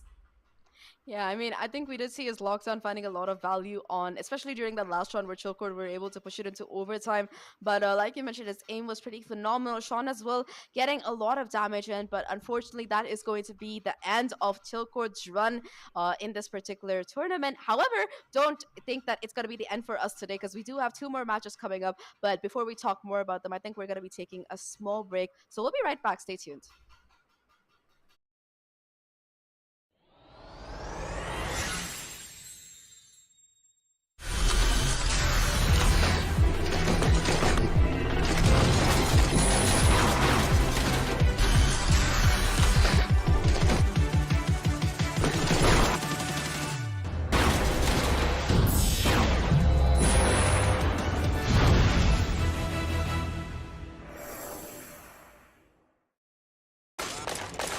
Yes यार game क्या super smooth चल रहा है. Asus gaming laptop, वो भी amazing deal के साथ. And I can pay आराम से with a 12-month no cost EMI. Crazy! कहाँ से लिया? Bro, JBL earbuds at 45% off. उसके ऊपर free Kindle and Audible subscriptions. Can you believe it? अब ये देख. शांति. कहाँ से लिया? Sorry. Hey, you! I'm tracking my run on this new smartwatch I got. Noise का 70% off. Oh, मैंने सोचा ऐसी डील पे मैं भी अपनी फिटनेस बढ़ा लूं. Seamless Bluetooth calling.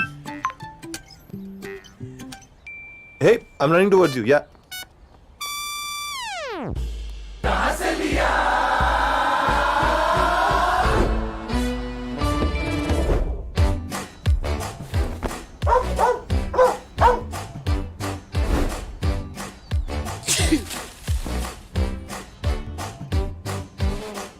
ये देख, I just got this Intel Evo laptop in exchange for my old one. 20,000 बच गए. बस 99 rupees में extended warranty. Plus 20% off भी मिल गया. Pretty sweet deal, right? Totally feel you, bro. This iPad was always on my wish list. Got the latest one at a great deal and saved $8,000 in exchange for my old phone. Hey, what's up? सबको इतनी बढ़िया deals मिल रही हैं. ये सब कहाँ से लिया? Amazon से लिया. Amazon Great Indian Festival से. Amazon Great Indian Festival पर मिलेंगे इलेक्ट्रॉनिक्स पर जबरदस्त deals, no cost EMI, exchange offer और सेम डे डिलीवरी. अब इंडिया बोलेगा Amazon से लिया.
Welcome back, gamers of all age, to TEC Challenger Series VCT off season, presented to you by LG Ultragear, powered by Amazon India, along with our broadcast partner Loco. And we are back with the second match that is going to be Reckoning Esports versus ROG in some time. And with me on the desk is going to be Zach. So, Zach, how has been the first match for you, and how excited are you for the second match? I mean, the first map was really good. It did go to overtime. Both teams had high impact plays, high impact players, and a lot of really good clutches. But at the end of the day, only one can remain standing, and that is going to be Revenant. They're going to be moving on. And as for this particular matchup, I think that I would say I'm pretty excited. If nothing else, to see the debut of two new players from Reckoning Esports on stream. They did announce the signing of, I believe, two Malaysian players, one from ex Kingsman and I believe the other is Fishball. So that is going to be interesting to see how exactly these two players fit in. One Zeke is known for picking up that duelist role, so I think that he will be replacing Deadly 10 Mm-hmm. on the roster. As for Fishball, he does play all the sentinels available. Like, this man plays Killjoy, Sage, Cypher on some maps. Basically, I think he's going to be stepping in place of Bad Love. So with the loss of two of arguably their most Mm-hmm. talented players, Reckoning, this is going to be their first on-stream appearance, I believe, with their new lineup, and I'm excited to see how they're going to be performing. Yep. Well, I'm definitely excited as well. Reckoning finally putting the debut for ZQ as well as Fishball. Well, Fishball is actually the direct competition in head-to-head for Deadly 10, who's been the recent departure from Reckoning Esports and a transfer to Velocity Gaming. And I believe he's already giving a buff at VLT. But coming back, Reckoning Esports, a lot of changes, and definitely they've taken a lot of time in shaping these players, taking the tryouts, and finally coming out with the roster. We do definitely see, if you've been to all the Twitter news, you can see Reckoning Esports have taken the sweet time to invest in making this roster over here. So I'm definitely having high expectations from Reckoning Esports over here, with all the new announcements coming in. And Fishball, one of the youngest and talented players we have right now in the I think right now for VCT off season, 16 years old, and he is one of the best Jets coming in from Southeast Asia, and I think that is a very good asset coming in from Reckoning Esports. But coming back to ROG Academy, they have been doing, I think, okay-ish, but I think this is their opportunity for them to go ahead and get that win that they've been waiting for. But let's have a look at which map it's going to be. It's going to be Bind, where ROG is going to be starting off with the defenders, which means a very good opportunity for Reckoning Esports to start off at the attacking side with fresh faces, ZQ and Fishball. It is going to be Bind, like you mentioned, a map that Reckoning have actually proven to be fairly competent at. They've managed to take down teams like Lethal as well as Troopers in the last few games. However, they have fallen short of being able to beat Velocity, Enigma, and what you'd arguably call the top teams of South Asia at the moment. So it is going to be interesting. But they're at least they've proven that they can definitely play the map. ROG statistically, they're not very strong on Bind. They've just been facing a steady string of defeats. They've managed to get exactly one victory in the 11 games that they've played so far on this particular map, and they haven't really found a stable agent comp that works for them either. So I think that's going to make things very difficult for ROG right now. They're definitely the underdog heading into this particular event, heading into this particular matchup as well. But you never know, because Reckoning, like you mentioned, they have two new players. There still has to be that roster synergy that's built in. I think that they also recently lost one of us. They lost two of their main players. They lost their coach as well. So a lot of changes have been coming in for the roster, and this is gonna be though they have been able to steadily advance in the bracket so far in this tournament. This is going to be their first on-screen debut, like we mentioned, Elika, and I'm interested to see how this is going to go. Starting off, it's going to be Reckoning on attack here. They do have Fishbowl on the Raze, goes in for that pick, and it is one of his best played agents, like you mentioned, the Jet and the Raze. He is a star duelist for the ex-Malaysian team.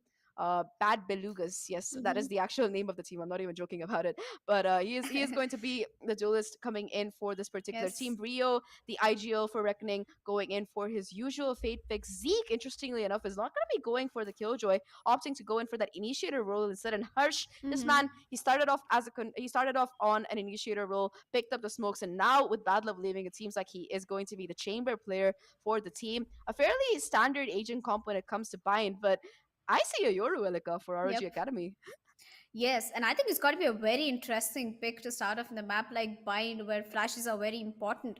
I mean, having two agents who are completely strong pursuit is flash. I think it's a smart pick, but nope. I think the Cruels is having some second thoughts. Is going to go back and pick the chamber. Maybe, yep, there you go. The chamber will be logged coming in for RG Academy and Reckoning Esports, all set ready to go with Brimstone, Raze, and a double initiator setup along with Harsh picking up the chamber. I should definitely say Harsh starting off as an initiator, going down for smokes, then eventually picking up the role of chamber. This explains how dedicated and how versatile Harsh can be. And I believe that Harsh is having a lot of fun in chamber. I mean, I think he's got so comfortable. I don't think he's going to leave chamber anytime soon. But now with the looks of it, we've got Rio stronger than ever. He's a very good sentinel as well as an initiator player. And of course, being promoted to an IGL, it's gonna give him a lot of responsibility accordingly to the team. Now that it's a new roster, it's just not about strategies. It's more about team building and how good they can hold the pressure during the game. And I believe that Reckoning Esports definitely can pull it off. And RG Academy, with the kind of agent picks they've gone for, I think they're trying for something bold, but they would like to keep it simple.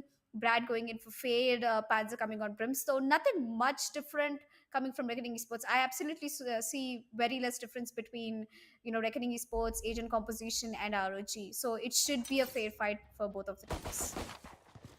I mean, when it comes to experience, at least Reckoning does have it in spades. Yep. They found mixed success in the South Asian scene. They've definitely established themselves to be in the top of the tier 2 scene, but they've just struggled really in beating out teams like Enigma, VOT, as well as Global Esports in the qualifiers this year. However, they're definitely proven their worth, but with these roster changes coming in and with Malaysian players being added to the squad, it's interesting to me because I've heard that their comms are mostly in Hindi, and now they're going to have to switch that around as well. Rio, the IGL, will have to be the backbone of this team during this time of transition. And Reckoning, starting off on this attack, are going to be applying pressure towards this B side right now. They're going to be waiting towards the long angle with the help of the Haunt. Have already spotted out 2 players from ROG Academy, and that is not going to deter them at all. The Trailblazer is going to be invested.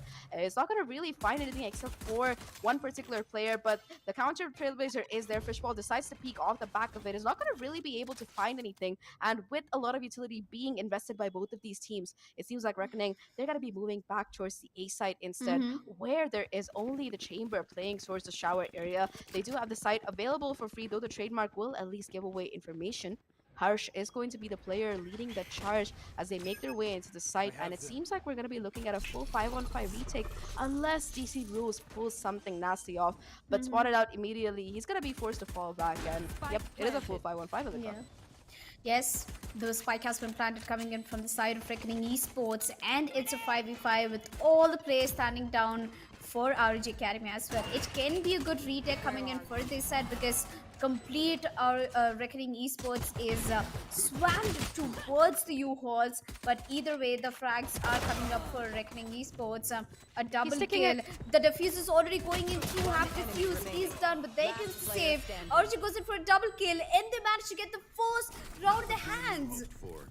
Too soon to underestimate, but ROG has definitely put down a show over there, and the only slightest mistake that Reckoning Esports could have done is the post-plant positions, letting them to suffocate into the U-Haul and eventually completely giving the frag advantage towards the ROG Academy. But that was a beautiful retake coming in from ROG Academy, definitely an unexpected one. And Reckoning Esports, they've gone for the plant, they were aggressive, but the post-plant, they were a little confused on that. But either way, I think Reckoning Esports is going to go for a force buy over here. Stinger coming in from Fishball and ZQ and the others with the Spectre. I mean, they definitely didn't get the plan, so it is free for them to get a buy. Over here, the double session comes in through, but Panzer immediately shuts him down. Brad, on the other hand, gets a double kill. It's a 5v2 situation, and Reckoning Esports too soon to judge ROG. That force buy is not gonna end up in their favor unless Rio goes down for the ace and clutches it for the game. Well, currently his position has been revealed away, has 7 bullets, less time to reload, but gets the reload done. Speaks out, almost got a kill, but Naive is gonna put an end to Rio, making it to the second round for ROG Academy. That's a very pumped start for ROG Academy and a very I think shaky start for Reckoning Esports. Now they have to go for an eco and a total of 3 rounds given away to RG Academy, just like that. I mean, I wouldn't count them out quite yet because players like Harsh as well as Pixels, who is back on the team, by the way. It's nice to see that they realize the value of their most consistent player and they have brought him back to the roster. Good for him. It is going to be, like you mentioned, an eco, but these shares can definitely be devastating for the side of Reckoning, for the side of ROG if they're not careful. Yet again, it's going to be a bit of a default coming out from these Reckoning players right now, as 2 are going to be watching towards short and the rest, as well as the Spike, are going towards the long area. The dink comes through 145 on the Sheriff. It's going to be the Chamber barely getting away with his life. However, this is the advantage of having an agent like this guy. You can get back up to 100 HP, and that is going to be a little bit of a buff coming in right now for the ROG Academy side players. Panzer is going to be watching the crosshair. Harsh not checking the corner, unfortunately, and that's going to be first blood yet again taken by ROG Academy.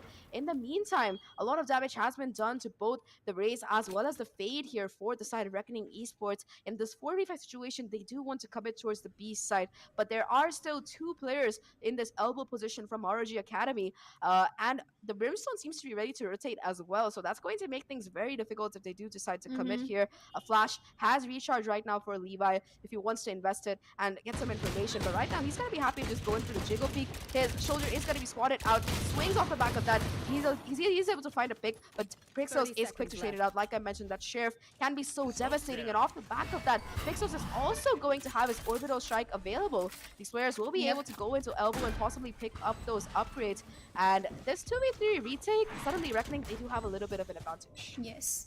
As much as Reckoning have lost their rounds, but they are not going to sit back. That was a close round coming in from Reckoning Esports, but ROG Naive will put the last 2 players, and that was a beautiful spray transfer, I should definitely say, coming in from Naive. A beautiful race play. And there we are, 3 rounds into the favor of ROG Academy, and that is nothing to be troubled about. It was an eco coming in from Reckoning Esports. They got the plan, that's all matters. But moving forward, this is the round that Reckoning Esports has been investing in. A full buy round coming in from them, and Recruit's already picking up an op at the 4th round. I should say a little too soon to pick that op up, but if they have the money, then why not? Oops, I think change of decisions. They're gonna just stick back to Spectres and Vandals. I think that's a smarter play to, stick with, while Reckoning Esports is gonna go for a full buy. If they lose this round, they are gonna do a lot of damage to their own economy, so they have to be really careful before they peek out. 2 players over towards the A-long. Dog comes in through. The white peak comes in through. Rio does the damage, but the immediate teleport will be coming in from the chamber, putting it down for a delay for the defenders to actually take the rotation. Here we have Fishball trying to contest over towards the hookah area over here, all by himself, which is quite, I think, quite a bold move, I should say. And we've got Chamber is trying to lurk over towards the A-bomb side.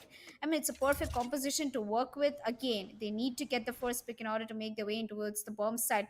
Reckoning Esports is known for really aggressive gameplays and the way they get the spike planted down, but all they have to focus is the post-plant position. They get the smoke ready, and this satchel will be coming in through for Fishball over towards the bomb side. The Cruise is sitting over to the backside. Teleports back again, and there comes the ultimate from the Brimstone. Harsh gets 1, Rio gets 1, but Panther is so good at the Bulldog. He gets it double. It puts down to a 2v1 situation. Rio, all by himself. I believe he can do it now. Unfortunately, nope.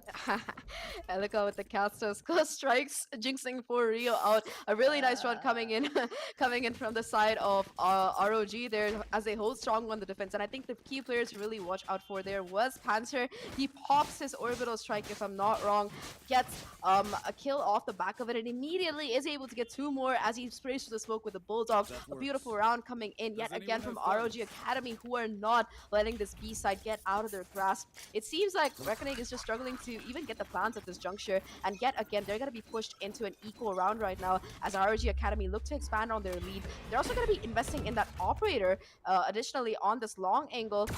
Rules will pull it out, tries to get a shot onto the jump peak, but Pixels is going to be too fast for him to really catch, and yet again it is going to be the chamber pushed off the angle. The trademark being broken towards Hookah is also going to give away some information.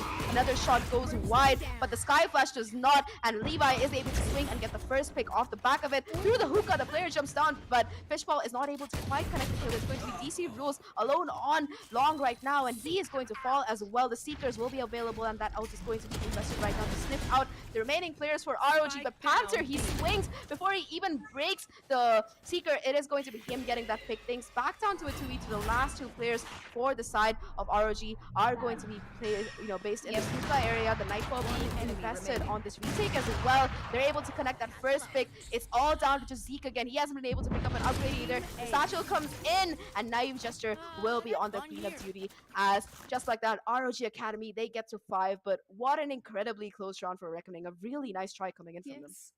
Well, I should definitely say that was an amazing round coming in from ROG, and I should definitely say, like, Reckoning, it was a close round for them. I think they just got, like, I think cleaned out by ROG.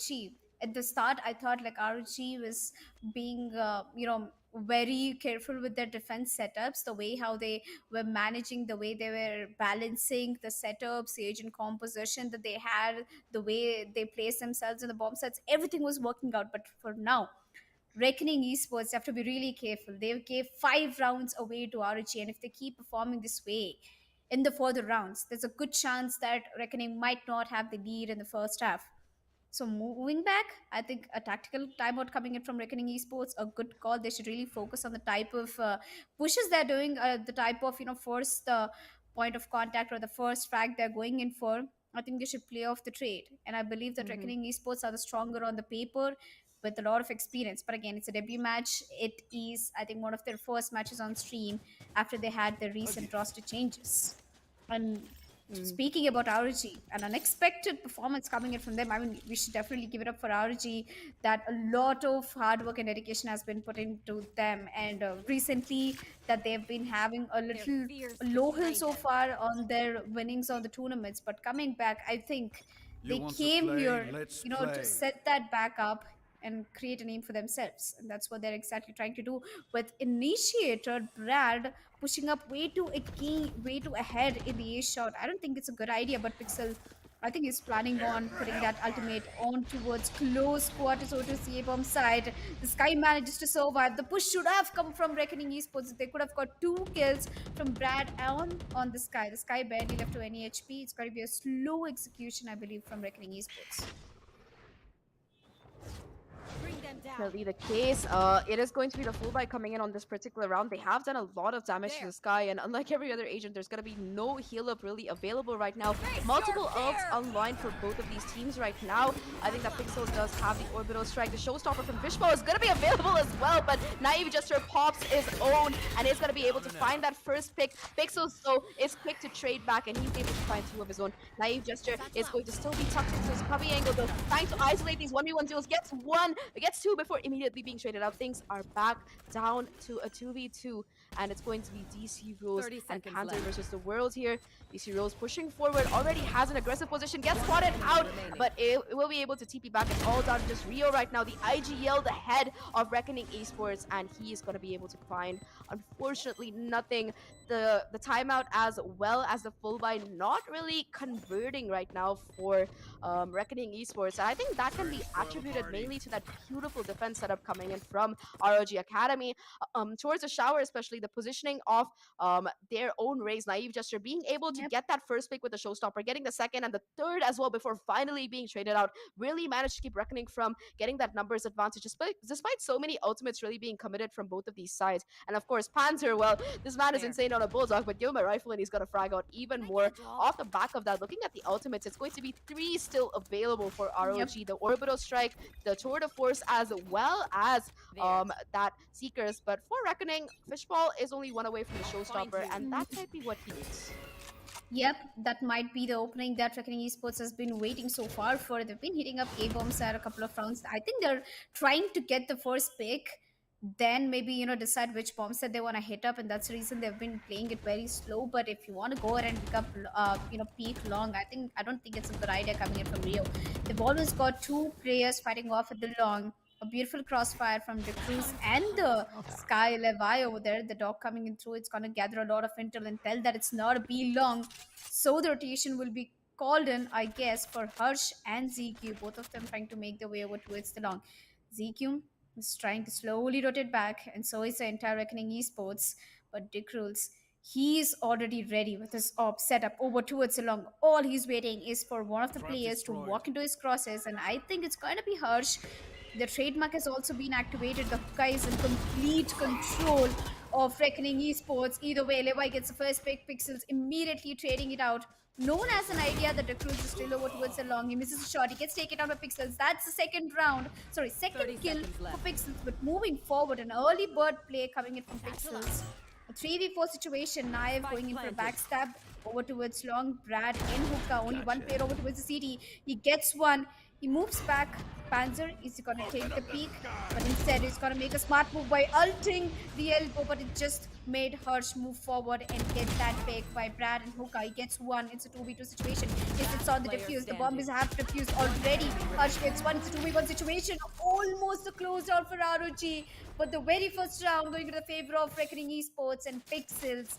This man made it possible for Reckoning Esports to get the first round. I mean, it's very smart the way how he got the entry on towards the bomb side. He gets the second pick on the Cruz and also manages to kill the diffuser. That's a very smart way. Yeah, definitely Pixels was the hero that RG really needed that particular round. I'm so glad that they got him back on the roster because this man has been, since the beginning, one of the most consistent controller players, not just in the Reckoning roster, but also in the entire country. Off the back of that 3K, he is going to have his orbital strike ready to go. In Reckoning, they find a new lease of life. The economy is still going to be okay for the side of ROG Academy considering the number of rounds they've won, but it is nevertheless going to be the tour de force invested by DC Rules right now towards this hookah area to spot out the jump peak from Pixels, but he's not going to be really contesting it, as in the meantime towards his A side it's going to be Panzer who's able to find that first pick. Takes a lot of damage, but hey, when you have a Sky, you're going to be getting back to 100 any second. In the meantime though, Naive Gesture as well as I believe it's Brad are making a foray through showers. They're going to be able to clear out the short angle, and that's going to be the information that ROG need to know that Reckoning are going to be considering the B hit imminently. Already Hookah, it has two players trying to hold it down. Panzer towards the backside as well. Spots 2 coming out of the molly. BO will be able to get that first pick, and Reckoning, they will be able to find the site. However, they haven't accounted for these two players inside the hookah. Levi is able to find one before he gets taken down, and the trade is imminent from Pixels. Yet again, Pixels showing up huge there. Things are back down to a 3v3 right now, and yet again, Reckoning, they go in for this elbow push, trying to get some aggressive control. The Prowler from Brad is not going to really be able to find anything, and let's see if the retake actually works out. Oh my god. I mean, with the aim of Brad, it could have. He got the first kill, and Naive going in for the second over towards the elbow. I mean, there is an advantage and disadvantage for pushing up the elbow, but it was too predictable for ROG. Looking at entire Reckoning Esports, the last 3 players pushing out towards the elbow, and all 3 of them have been put back into the coffin, and that's 7th round for ROG Academy. I should definitely say, I think Reckoning Esports did the same post-spawn possession even in the previous round when they got the spike planted down and they pushed down to the elbow, but that was luck because Harsh got the pick, but this time, unfortunately, Reckoning did not get the pick, and that's how they've been completely crushed like a sandwich in elbow. There you go, but that's a great retake coming in from ROG Academy. Either way, Zach. I'm sorry, that line is too much for me to handle, and right now the duelist for the side of Reckoning is having a little bit of starting trouble. 0 kills so far. Does have the showstopper to try and make things work with, but in this eco run perhaps it's not going to be really invested right now. The spray from Naive Gesture doing so much damage to both of these players in that showers area, and in the meantime again Panzer, this man has been the danger signal. Both of these brimstones from these teams have been so phenomenal right now. Fishball though finally getting his first kill on the board, and a really important kill to boot. Naive Gesture shows off some insane raise movement. Zeke pushing through as well with the help of the Sheriff. The flash is good. The satchel as well. He manages to almost get away, but Rio is good for the trade, and just like that, Reckoning off the back of those pistol kills, they bring things back. 3 players towards the showers area right now. They're going to be able to pick up upgraded rifles as well, and now Levi, he's going to be the last bastion really standing for ROG here. Both ultimates, the showstopper as well as the Seekers, are going to be invested right now, and Levi is going to be forced to take the TP. Poor man. He jumps in and he gets back alive. He keeps himself alive rather, so that they can try to make this 2v3 retake work. But you know, seeing the positions being held by Reckoning, I think it's going to be very difficult for ROG. Yep. But Reckoning Esports execution has been a sluggish than usual. I think a little slower, but either way, they're being able to put up good crossfires. In this round, it's a 3v1 situation, all in the hands of the Cruels. Left with an operator in a close quarters play. He spots out the race, pulls out the deagle. Unfortunately, couldn't connect the kill, but that's second round for Reckoning Esports on the brighter hand. Just 3 more rounds, I think, until we find out what kind of scoreline the first half is going to have. Is it Reckoning Esports bringing it back to 7-5 or ROG completely taking over Reckoning? If you ask me, a close match is always a fun match to watch out for. And especially with teams like Reckoning Esports and ROG, it's supposed to be a direct head-to-head competition. And ROG Academy, with all the grind, I think they've been able to put up a good work, at least in this match. 7-2 is the scoreline, and a very, very aggressive defense setup, I should say. And it's been working very well for them. And Naeem, oh my god, what a shot coming in for him. I think that was one of the most atrocious kills I've seen so far, at least in Bind. A good pick. I mean, I agree with you. That's one of the most atrocious kills I've seen. Period. Like you walk into an angle with a guy holding it up, and you still find the headshot somehow. That is phenomenal. Also, you need to consider that is the chamber player who has been taken down by Reckoning. So that's going to leave the flank completely open. A fact that DC Rose is happy to capitalize on. He is on the flank, but Fishball in the meantime has taken elbow control. It's going to make things very difficult right now. Fishball with 3 on the round already, but DC Rose going so huge there, being able to find 2 somehow. The showstopper does find impact, but Zeke, before he goes down, will find both of the kills, and Reckoning, they get the third round on the board. It was against an eco, but it got so close here. If Naive Jester had been able to stay alive, if he had been able to get back into cover, that might have been the round. Switching over for the side of ROG instead of Reckoning, they make it work, and they're finally showing some signs of life. They managed to figure out an attack strategy, and Fishball in particular has woken up. He had 0 for the first 8 rounds of this game, and in the last 2 he's gotten 6, so definitely showing up on the kill feed here. And more than that, he's definitely doing his job as a duelist, which is exactly what Reckoning seem to have been missing over the course of this particular map. Yet again, it is going to be Harsh holding the angle with the operator. This time around, he connects the shot, though unfortunately for him, it is going to be a wallbang, making things even more difficult. Prowler is going to be used, and off the back of that, Naive Gesture is able to find the pick, though the trade is quick. Brad is still going to be holding this angle. The utility not really going to clear him. Never mind, it does. The Trailblazer does manage to do it. And again, Fishball is going to be getting a 3k, and the Showstopper is going to be available as well. The bat is on track for an ace, and he is single-handedly bringing Reckoning back into these rounds. Yep, he definitely is. Just 2 more kills until he finds that ace. It's a 2-4 situation, a very good opportunity, but that ace has been taken away by ZQ. Taking down Levi, putting the Cruels as the last person starting for ROG Academy. A 1v4 situation. I mean, he could just go back and save his weapon. That's a smart choice to make, and I think that's exactly what he's going to do. But Reckoning Esports, the kind of aggression and the kind of momentum that they've lost, I think they're definitely going to hunt the Cruels down and, you know, let him not save the weapon. I'm definitely sure that Reckoning Esports is not going to let him save that weapon. But either way, ROG Academy, good performance in defense, and I think the way Reckoning Esports is dealing with the pressure and coming back into the game, if they keep at this pace, I think they can easily put down the first half to 7-5.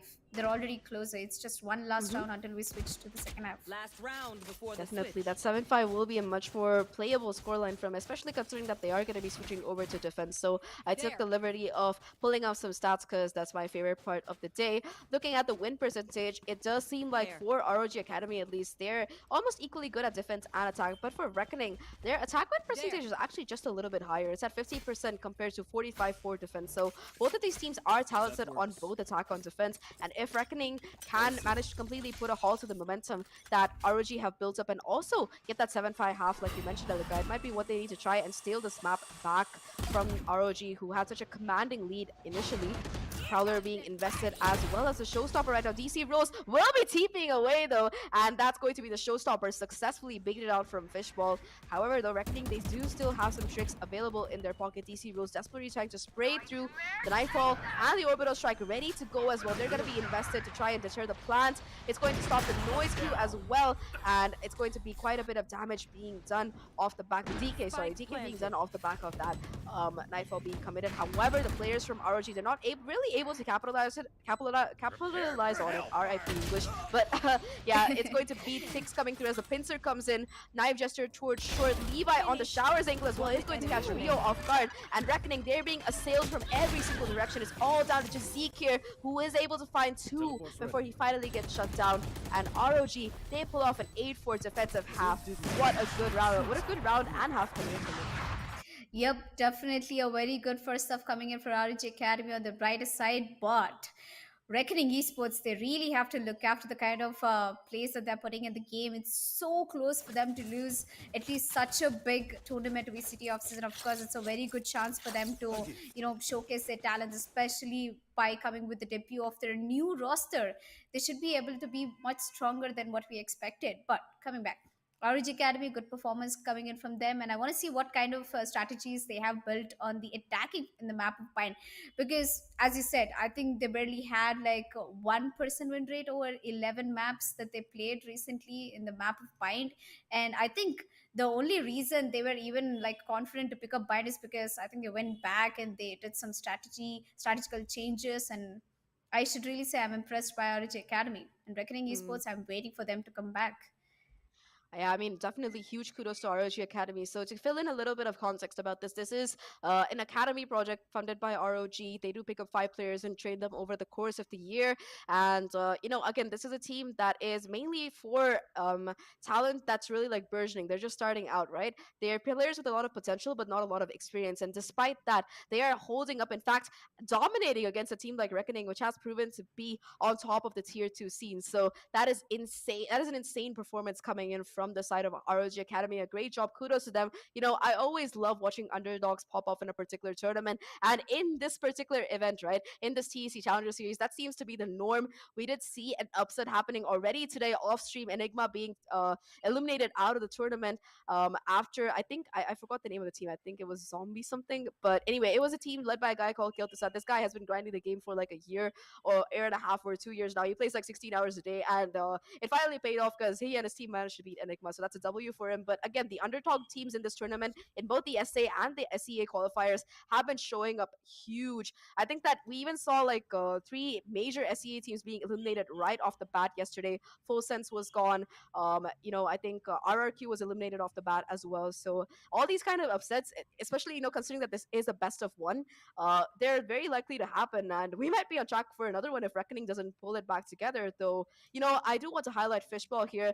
I think that he did have a very slow start. 6 rounds, he wasn't really able to find anything. But in the last few rounds, the man has absolutely popped off. I think he had like 2 or 3 3Ks, multiple 3Ks, and he's really the reason why Reckoning were able to build upon 2 of those 4 rounds. For the other 2, though, it is Pixels. And if Pixels as well as Fishball continue their performance, and apart from that, if the rest of the team can step up, I think that on this defensive half, perhaps Harsh might show some increased signs of life. It might be what Reckoning need to make this comeback. Yep. I mean, all they have to do is just reset their aim, reset their game, and I think they'll be back in the action. Reckoning Esports, we are down to the second half in the pistol round, and I believe the Reckoning Esports have off to a very good defensive setup. They've already gotten the control of B long. Over towards the B side, we've got Sky planted down and 3 players holding off at the A bomb side, 1 in the Showers, 2 over towards A short, which from where one of them is actually over towards the bomb side. And ROG Academy is playing it smart. 1 player outside the Showers, Recruits is smart. He didn't get spotted out, which means that there is no sign of Showers presence. So Reckoning Esports is trying to go in for the rotation. Brimstone is ready to smoke off the B bomb side, but ROG Academy, they've called it back.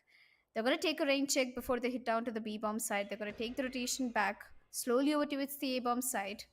Reckoning Esports, they already have 3 players set up over towards the A bomb side. So there is nothing that they have to worry about. Another follow coming in from Fade over towards the Showers does not spot anyone, unfortunately. 2 Prowlers gone to waste, but Fishball is going to put that nade at the right time. Is going to do a lot of damage to the race. Takes down the recon of Fade, but Recruits on the other hand makes the entry on towards Fishball. 1 player eliminated towards Reckoning Esports. The spike is already getting planted down. Rio over towards a very cheeky position. Still managed to get one. Gets immediately traded over 3 position. With 9 seconds left on the clock. The spike hasn't been planted down yet. Panzer, although trying to get the plant successful, and he definitely does it. A 2v2 situation. ZQ standing very close to the bomb site, barely with 30 HP left. An amazing flash coming in from Levi. Almost got the kill on towards Hersh, but Hersh down to 2 bullets. Is gonna put that in the head, gets the clutch, and here we are. Hersh is back in the action.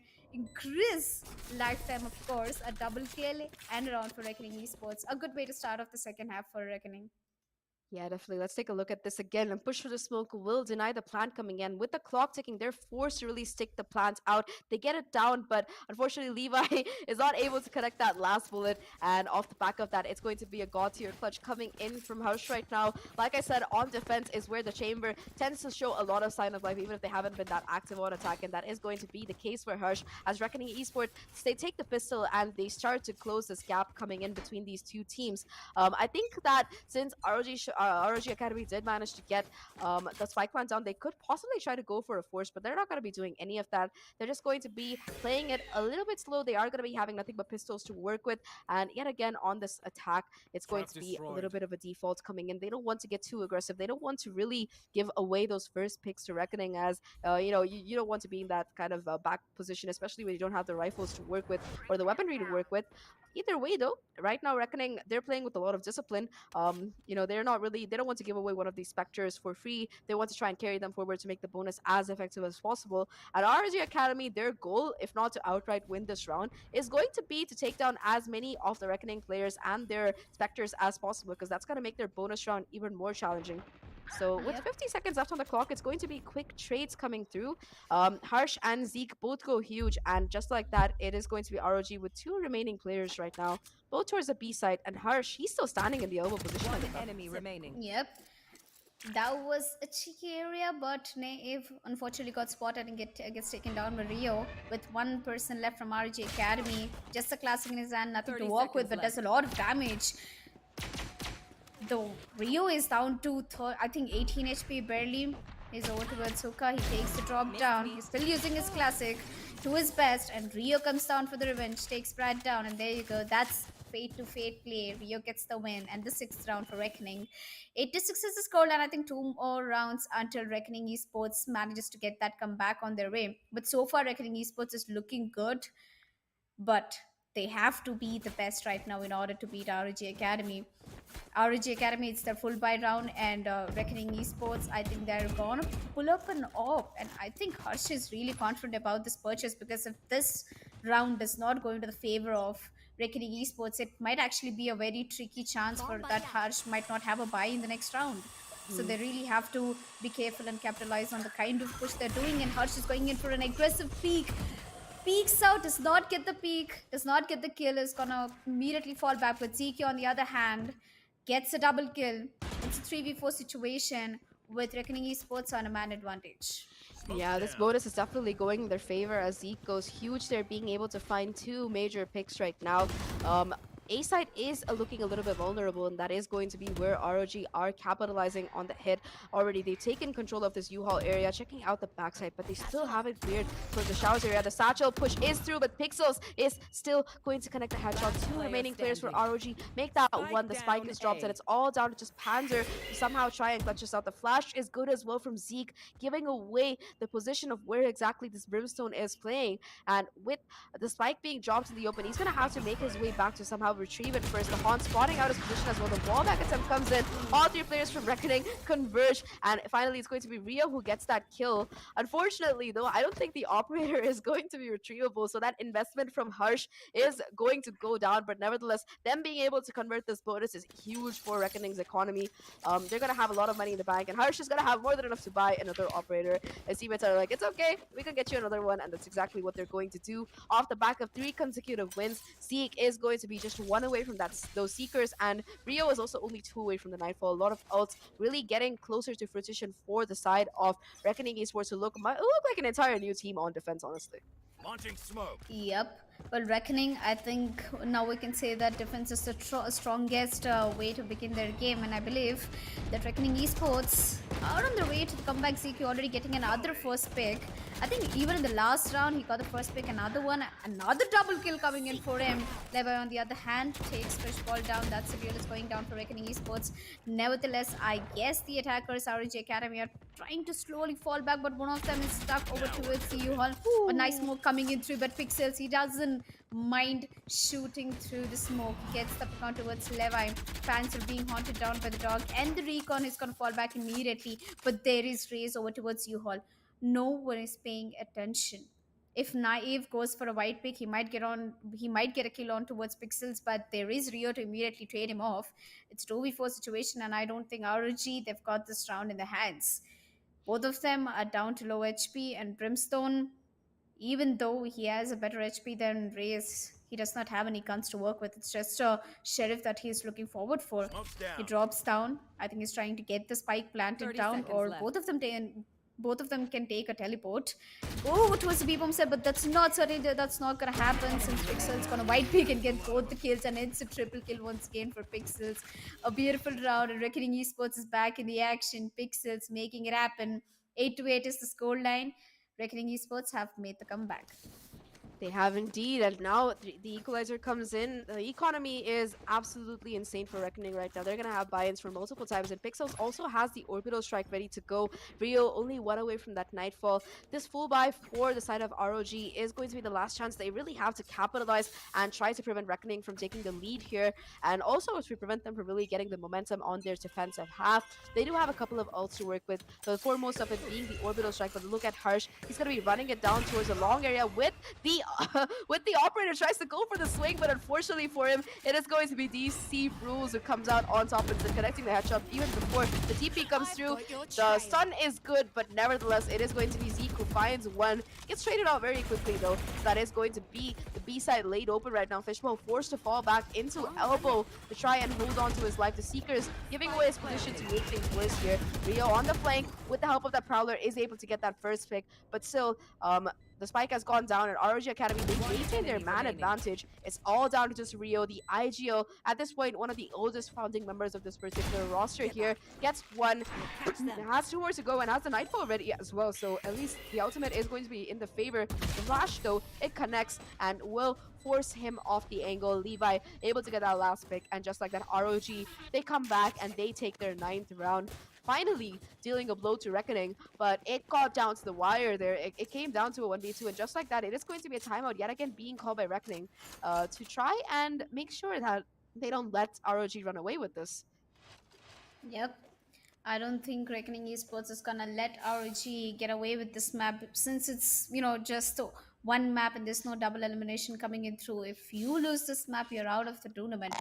And trust me, Reckoning Esports, after a lot of investment into their roster, I think they've been eagerly waiting, to debut their talent in highest competitive tournaments like this, VCT off season by TC.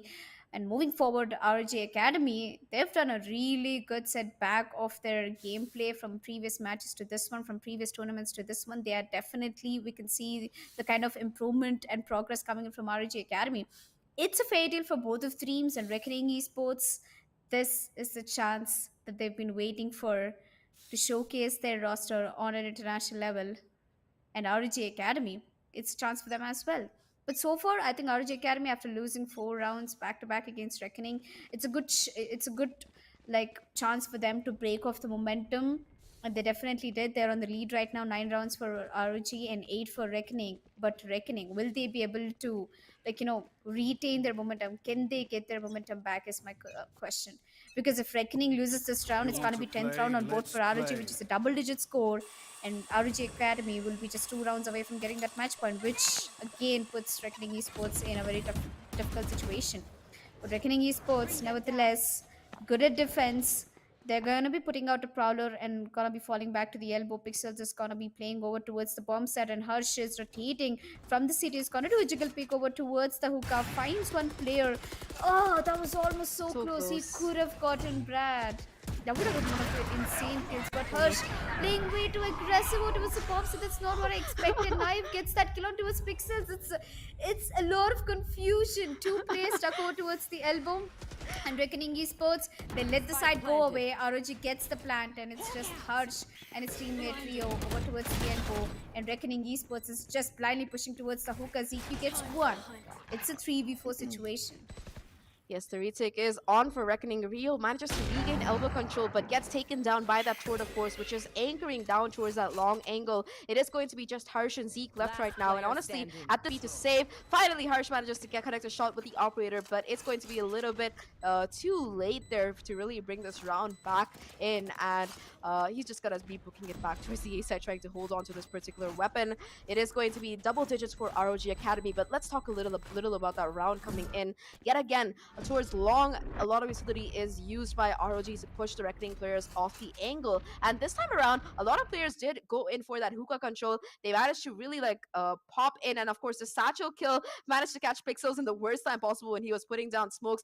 And even with all that fade utility and both orbital strikes being invested, if I'm not wrong, the fact that Naive Jester was able to stay alive for so long and still maintain control of the site is just a huge W for them. Right now, though, Reckoning, their economy is on its last legs. They are still going to be able to buy in, but Fishball, he's going to be having only a judge. Well, I say only a judge, but honestly, that judge is one of the most devastating weapons really available. So it's not like an entire loss. Yet again, it's going to be Harsh trying to anchor down this long angle, but even though ROG knows that he has an off, they're not really respecting it a lot, I would say. They're not afraid to really swing into this with the help of some utility. This time around, perhaps, might be when Harsh manages to get the shot in time. That Trailblazer is going to spot him off the angle. A lot of discipline being shown right now by these players from the side of ROG Academy.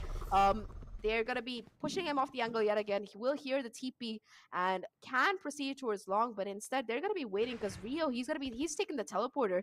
And right now they know that there are at least 3 or 4 players from Reckoning towards the site. They don't really want to risk... never mind, that's not Rio. That's just their own fate, but my bad. Either way, that Haunt is going to reveal the position of Brad, and they do have a lot of ults to work with. It does seem like they still want to fake this B side, while A is going to be where the actual hit is coming. Pixels going in for the jump peak, will spot out a couple of players, and will try to at least hold on to the U-Haul before things go down. Anyone who tries to go to the U-Haul, they're gonna have to deal with this judge here from Fish. Already being able to find one pick with the help of Pixels, will be able to get that upgrade as well. And just like that Reckoning, even though they let the spike go down, they're able to maintain the numbers advantage here until, of course, Knife Gesture goes for that equalizer. Rio trades it out though, and it's going to be a 3v4 retake. Oh no. It was so close. I was expecting an F, but ZQ, that was a good call. Takes down one of the players, but gets traded out immediately. A 2v3 situation coming in for Reckoning Esports. Rio already sat down for the diffuse fishball. Gets a headshot on towards Recruits, but Brad over here is trying to make a difference. Gets one, gets traded, and there you go. Rio saves the day. Rio, Harsh, the deadly duo, and the oldest players. I mean, not in terms of age, but the oldest and experienced players coming in from Reckoning Esports, clutching it out for the team. 9-10 is going to be the scoreline. Just one more round until Reckoning comes back. And I believe that even the match number 2, Reckoning versus ROG, might actually go in for an overtime. I really love the way how we started off with the first best of 1 series, Chilcott versus Revenant Esports. They went to an overtime, and we have another match happening right now, ROG versus Reckoning. They are close to taking it to an overtime unless ROG Academy completely takes the lead away from here.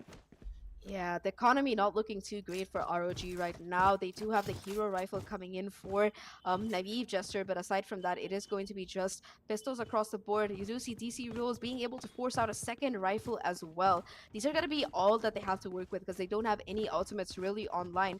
The same can be said for RGE, though at least they're a little bit closer. Zeke in particular is only going to be 1 away from that Seekers yet again. And looking at the scoreboard, the distribution is pretty similar for both of these teams. It's just Zeke who's been popping off on that initiative role. The new pickup for the side of Reckoning really doing good work here on his stream debut on top of the scoreboard. And this man's been ulting every 3 rounds. So that's just a testament that shows how good he is at being able to really get those trades as well as those kills coming in for the team. But for ROG, I think it's a much more balanced scoreline, especially considering their top three, their Brimstone, their Raze, as well as their Chamber are all almost on 20 kills, and that is going to be the reason why they're still at this advantage.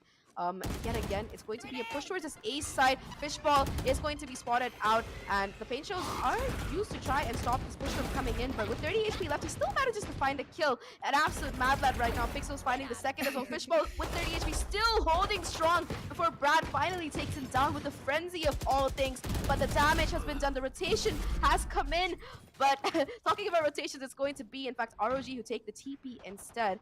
Harsh, though, he's still going to be anchoring this particular angle, and if they do decide to go in for this pre-execute, it's going to be him who's standing strong against everybody else. The spike itself is making its way towards B long instead.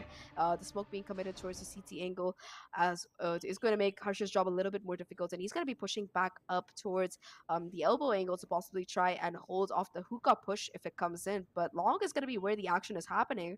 There's a trademark to give away information, though. Yep. Well, that's one way you can know that these players are trying to push on towards the B long. But I guess Harsh has already got his op set up ready, waiting for them to walk into his crosses. There comes the fade and the ultimate coming in. So Harsh misses the shot again, but Rio saves the day. He gets one. He almost got the second one, but Panzer immediately trades it back. 13 seconds left. RJ Academy still haven't got the spike to plant. 9 seconds left. ZQ is already over towards Oka, gets the last kill, and that's a round for Reckoning Esports. It was almost a mistake from Harsh missing that shot. It could have it could have costed them the entire round. But the way how Rio and his teammate ZQ handled the things got the round for Reckoning Esports. 10-10 is the scoreline, and Reckoning Esports is back in action. And I believe from here, whoever takes on the lead has the upper advantage on the economy and the momentum, both of it. Definitely the case. 10-10, and like you mentioned, it is the full buy coming in for both of these teams. Harsh still managing to hold on to that operator. Even if he's not able to hit the shots, at least he's creating enough of a distraction for the rest of his team to really capitalize on, so you can't exactly count him out. It is going to be a full send down towards this A side here. The smoke does come through from Pixels, but it's going to be a little bit too late as it is already going to be Naive Gesture on site here. However, Shower's control hasn't been really fought for, and it's going to be DC Rules who's possibly trying to hold for a push here. Gets one. Can he connect the second? He does. And suddenly Reckoning, they're back down to just 3 players. The spike is going to be planted, and nothing. There's no utility that can really stop it right now. It's all down to this 3v5 retake to prevent ROG from yet again taking the lead here. Pixels is venturing forward, spots out one player, connects the headshot. Can he get the second? Yes, he does. That's going to get him the orbital strike and let him possibly ult either long or U-Haul. Rio as well, clearing things out, but does get dinged right now. Going to make his job even more difficult with the HP that he has. Harsh finally shutting down Levi. Pixels with the ult as well, able to find another pick, and finally Harsh manages to make the operator work. And what a beautiful round coming in from RGE. Even though they were at a 3v5 disadvantage, they make it work, and it's all because of Pixels being able to find those 2 kills towards Showers. The orbital strike getting 2 more somehow, 1 kill as well as 1 repositioning coming out from, I believe it was a Sky from that Cubby angle. And even though DC Rules was able to find 3 on the round, it is not going to be enough. And yet again, the economy reset is coming in for ROG. They're at risk of letting RGE get to match point and eliminate them from the tournament if they lose the next 2 rounds here, Lika. Yep. I mean, if RJ Academy loses this round, then they're in a fix. They might not be able to actually make it up to the overtime. But on the side of Reckoning Esports, they have the economy to work with, and they have, I think, necessary ultimates to work with as well. And RG over here, I think they've already made their way over towards the bomb set. The smoke's coming through, and Naive almost pushed up towards the Showers, but ZQ is watching up to the back. It's Naive. We've got the control of the U-Haul and the bomb set. All they have to do is just get the plan, but the Cruels takes the teleport and gets a double kill onto its Pixels, and ZQ completely unbelievable. But Rio and Harsh, on the other hand, they're trying to hold off the players. Rio teleports, and so does Brad. Brad is down to less HP. He was vulnerable, but either way, he's gonna fall back over to his CA bomb side. It's a 2v3 situation. Reckoning Esports has a man advantage. And Rio is over towards the B bomb side. Fishball standing so close towards the elbow. He gets one pick. Spike is dropped in front of Fishball, and there's no way that Harsh is gonna let the Cruels walk away from his crosses. And there you go, the kill connects. It's the match point for Reckoning Esports. And I should definitely say, the same thing that happened with Revenant might actually apply to Reckoning Esports. They don't throw, but they might choke. That's really well said. But Harsh is finally managing to connect those operator shots, and that is coming in huge for Reckoning right now. The last few rounds, he's been able to consistently get that last kill and close things out for the team. And right now, like you mentioned, Reckoning, they're on match point. They have the economy to work with. They have that showstopper from Fishball. Fishball only 2 away. But for the side of ROG, they have a lot of ults to work with, as well as a full buy coming in. So even though they're down on 2 rounds, there is still a chance that they can possibly take this to overtime and make things work. It's an incredibly close match, and it's going to come down to both the discipline as well as how well they're really able to capitalize on the items that they have in their possession. DC Rules has also popped his own ultimate right now. The Nightfall being invested from Rio, from the opponents, is nevertheless going to find value, and yet again 2 players from the side of ROG Academy are immediately going to be shut down. Seekers are going to be popped, and off the back of that, Rio is going to be found, but Fishball is there for the trade. It's all down to just Panzer as well as DC Rules right now in a 2v3 situation. The backstab is ready to go though, and Zeke, unfortunately, for DC Rules, unfortunately, Zeke does get that pick. It's all down to just Panzer. This man has been going so huge so far right now, but a 1v3 to close things out, that's a difficult ask for anybody. The operator already positioned towards that CT is going to make his job even more difficult. He can't rotate over to the A side either or take the teleporter because he doesn't know where exactly the operator is going to be positioned. Panzer does manage to get the spike plant down, pops the molly as well, and now they're going to be knowing his position that he's going to be towards the back side here. The counter molly does come through from Pixels, and he's just going to have to somehow try and isolate these 1v1s. 3 players left for him to find. Gets spots on Pixels, but is not able to quite get the shot. And just like that, Reckoning, they make the comeback here from 8 to 4 to 13 to 10. What a close game. They're going to be moving on, and it's going to be the end of the road for ROG. But ROG, what a performance coming in from them. Yep, ROG, they definitely did put up a good performance over there, but Reckoning Esports, they've made one of the greatest comebacks, I should say. And it was fun watching, Reckoning Esports going for those, losing those rounds, but then, make a habit of coming back in the games. At one point, I thought, Reckoning Esports almost lost it when they, pulled down to 11-10, and I was so serious about ROG almost winning this map off. But Reckoning Esports, smart play, and Fishball, I should say, I think he stood up for his team in the complete second half. I think the performance he showed up in first half, I think it's not compatible to the kind of performance he put up in the second half, and he completely stood up for the team. Moving forward, let's have a look at the replay where it all started off very good and well for RG Academy. It really did. They had an incredible first half on that bind defense, being able to really rack up the numbers. I think at one point the score was like 7-1 before Reckoning really managed to try and mount that comeback. A huge testament to Reckoning's comeback, of course, is going to be none other than ZQ, as you say, as well as Pixels. Both of them were able to really put up not just the kills, but also the utility usage that they really needed, that Reckoning really needed to try and capitalize on these rounds here. Zeke hitting some insane shots as well. Not that one, but, across the map. I think that he will be the MVP for Reckoning, but these 2 players are the reason why Reckoning had a first half to start off with in the first place. And of course, once they switched over to defense, they looked much more comfortable. In particular, the player that I would like to highlight on the defense for Reckoning would be Fishball, playing towards that U-Haul angle, always in that off angle, able to get at least 1 or 2 kills before he finally gets traded out. Impact frags from him every single time, despite having a slow start. This man had 0 kills for the first 6 rounds and immediately proceeds to pop off for the remainder of the map. Kudos to him. And as for ROG Academy, I think that their fundamentals were actually quite strong heading into the first half of it. It's just that their mental, it seemed to take a toll from losing those rounds, especially after they lost that full buy against Reckoning's bonus. It made things very difficult for them. They still did manage to put up a show, but towards the end, mistakes like this, they didn't check their corners.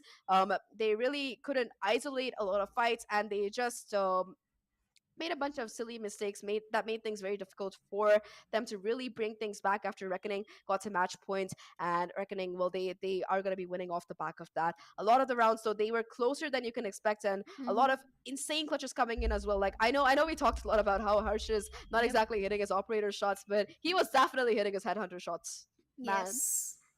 Yep. I mean, that's one advantage of playing Chamber. I think Harsh is definitely loving the agent. But speaking about RG Academy, there's one player I would like to totally like mention, that is Panzer.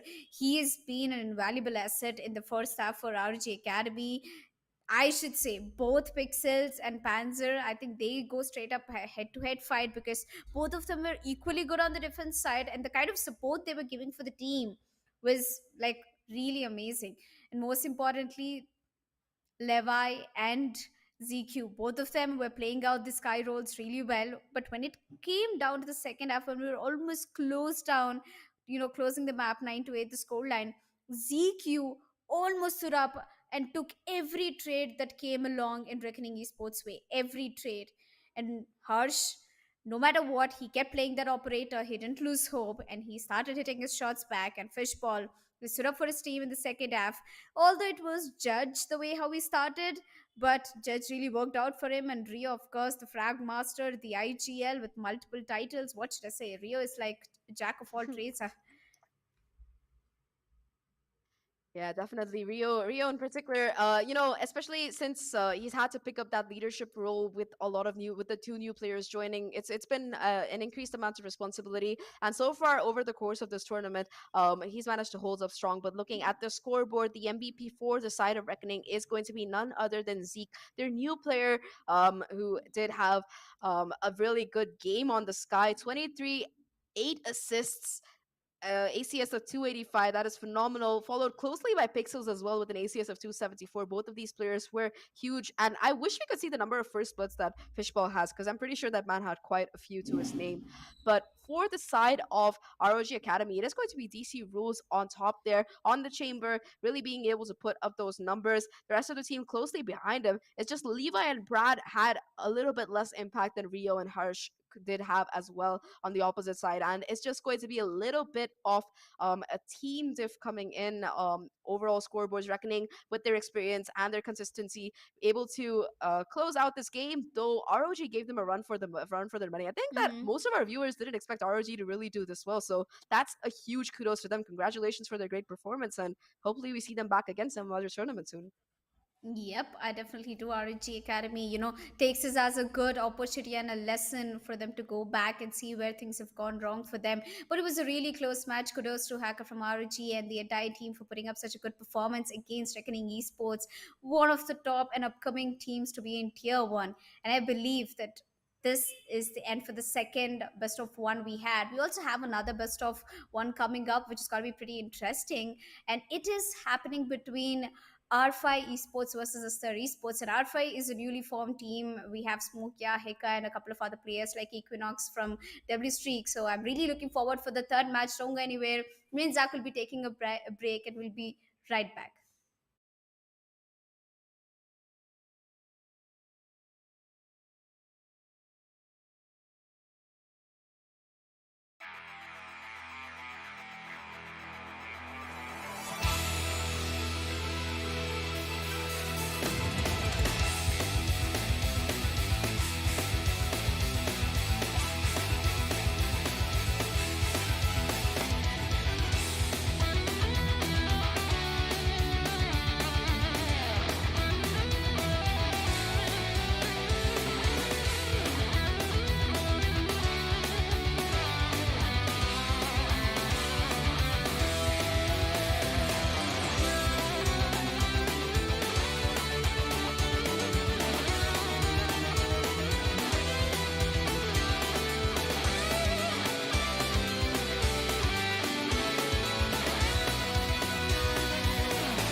welcome back, everyone.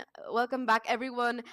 We are going to be heading into our last map for the day in the Esports Club Challenger Series number 9, the first of the VCT off-season events this year around for the APAC region. And I'm Zach. With me here is Elika, and our sponsors for the day. A huge thank you to them is going to be Amazon India. Our GPU partner is Zotac Gaming. Our gaming partner is Intel. Memory and storage partner Crucial.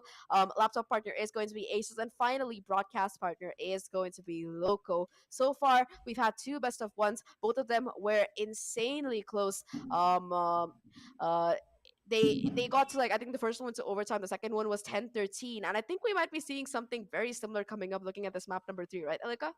Yep, definitely. I mean, the map number three gets even more exciting. It's because both of the teams are new teams, and I think it's their first time, playing together as a team on a tournament level. Of course, the VCT off season. Let's go ahead and watch which map have they chosen. Actually, I'm really excited about this because the first map of the day we've seen Ascent, and the second as Bind, and I'm expecting an interesting map like Icebox or Pearl or Breeze to increase the action. I haven't seen any Viper plays, and I am a huge fan of Viper plays. Viper is one of the most aggressive smoking agents I've ever seen. And as we move forward, it is Team R5 versus Estar Esports. Well, let me just quickly, give you like an easy Estar Esports. Let me just quickly run you through the roster and the players. From R5, we've got JN, Equinox, Enigma Hicker, Smokey, and He-Man. He-Man is also one of the very aggressive players going up in the competitive field in Valorant of South Asia. He's also Radiant. And coming in from Estar Esports, we've got Sami, Cortez, Micro, Zispi, and Domini, if I'm not wrong. And Cortez, Sami, they've been in the professional scene for a while. And I'm really excited for both of the teams because it's one of their very first matches they are playing, on stream at least. Mm-hmm. Definitely. And like you mentioned, both of these teams, they have players from a variety of streams, like you talked about Estar, I believe. But, even for the side of R5, there are quite a few players to watch out for. I think that for the R5 roster, it is going to be for the R5 roster, it is going to be a lot of players from teams that you might have heard of before. JN in particular for Valor, Equinox as well. He had a stint on W Streak before the team disbanded. Hika on Enigma for the longest time, one of the OG Sky players that we really saw coming into the meta. And the rating 2 players are going to be Smokey and Heman, like you mentioned. Smokey as well known for his chamber skills at W Streak. But before we talk about the next team, the map veto has come through. Ascent is going to be where we're heading to for the second time today. The first map was an overtime. The second might be the same, honestly, looking at how stacked these two rosters are. Talking about Estar Esports as well, we do have the players from, I believe the team is called Fang. They were called Fangs, and I think that one of GE's players as well, you had a stint on that particular team for a while before moving on. But it's Dominic and Cortez. Cortez in particular known for being quite cracked. Sami as well, he's been on a variety of pro teams, and they've rounded out their roster with 2 SEA players. ZBW from Nigma Galaxy, who used to play there, and of course Micro, who used to play for South Builds. Again, these teams are quite well known in the SEA region, and Yep. both of these teams, it's going to come down to who is going to be the better, because these are ex-pro players on either side, and which team has better coordination. Heading into the agent select, though, it is going to be Smokey of all people moving over from the chamber to that controller role instead. Equinox on his usual Sentinel. JN, of course, this man never plays anything apart from Chet, and of course the double initiator combo coming in, the Fade as well as the KO. But what do you think about this composition coming in from the defense here, Ilika?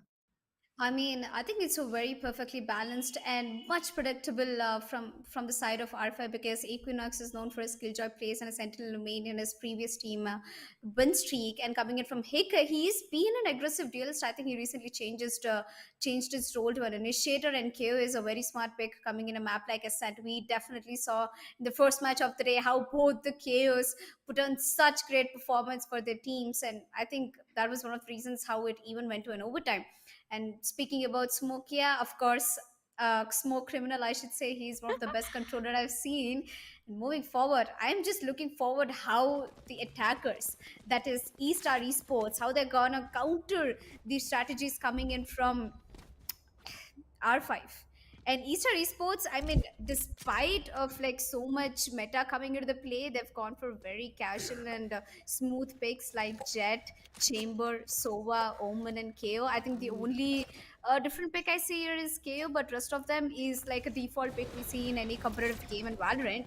But over here, Alpha Esports, they've gone for quite bold picks like Killjoy, Fade, KO, three of them coming all together with the Jet and Astra combo. Now, let me tell you, Astra is one of very strongest controllers in a map like Asset, especially when you're in the attacking side. It clears out half the area for you, and it helps you to easily, like, damage the enemy. And coming back, I think Alpha is finding it a little difficult to hit down to the A-bomb side, so they're slowly gonna push towards mid. But look at Estar Esports, they're so aggressive. They already pushed up B mains, they've taken the control of mid, they already have A-bomb side control, they're pushing up A shot over here. He-Man, on the other hand, takes down This beam. On the other hand, unfortunately, the push was a little too forward for Estar Esports. They're gonna lose one of the players.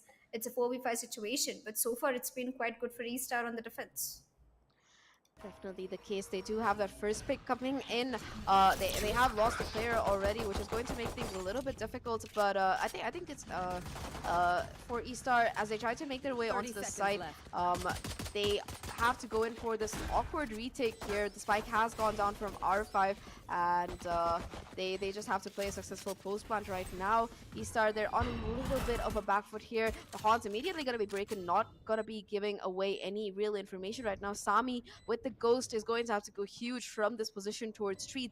Three players are going to be towards heaven. In fact, that knife is going to connect with all of them, giving away a lot of information as to who exactly is playing where. He-Man gets a kill off the back of the swing. The trades are quick. Hika and Equinox, so they're there for the cleanup. It's all down to just Micro, and he's not going to be able to find anything as the attackers, R5, they find the first round on the board with a beautiful post-plant coordination execute. So looking at the team comp coming in for the side of Estar here, honestly, it's honestly what you call meta, like very basic, very simple comp that's tried and tested, proven true. Most of the teams do run it even at a high level, though. I like that they've gone in for that KO pick and the Sova pick, because the Sova, even though the nerfs have come in, he's still a fairly effective agent on the defense, and hopefully we see some Odin plays coming in from him pretty soon. But heading into round number 2, despite having the gun advantage, it seems like R5 are going to be playing just a bit slow here. Yep.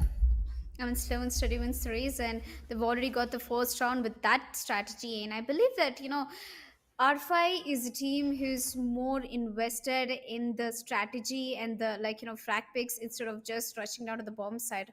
They believe map control is also one of the very important aspects to look out for.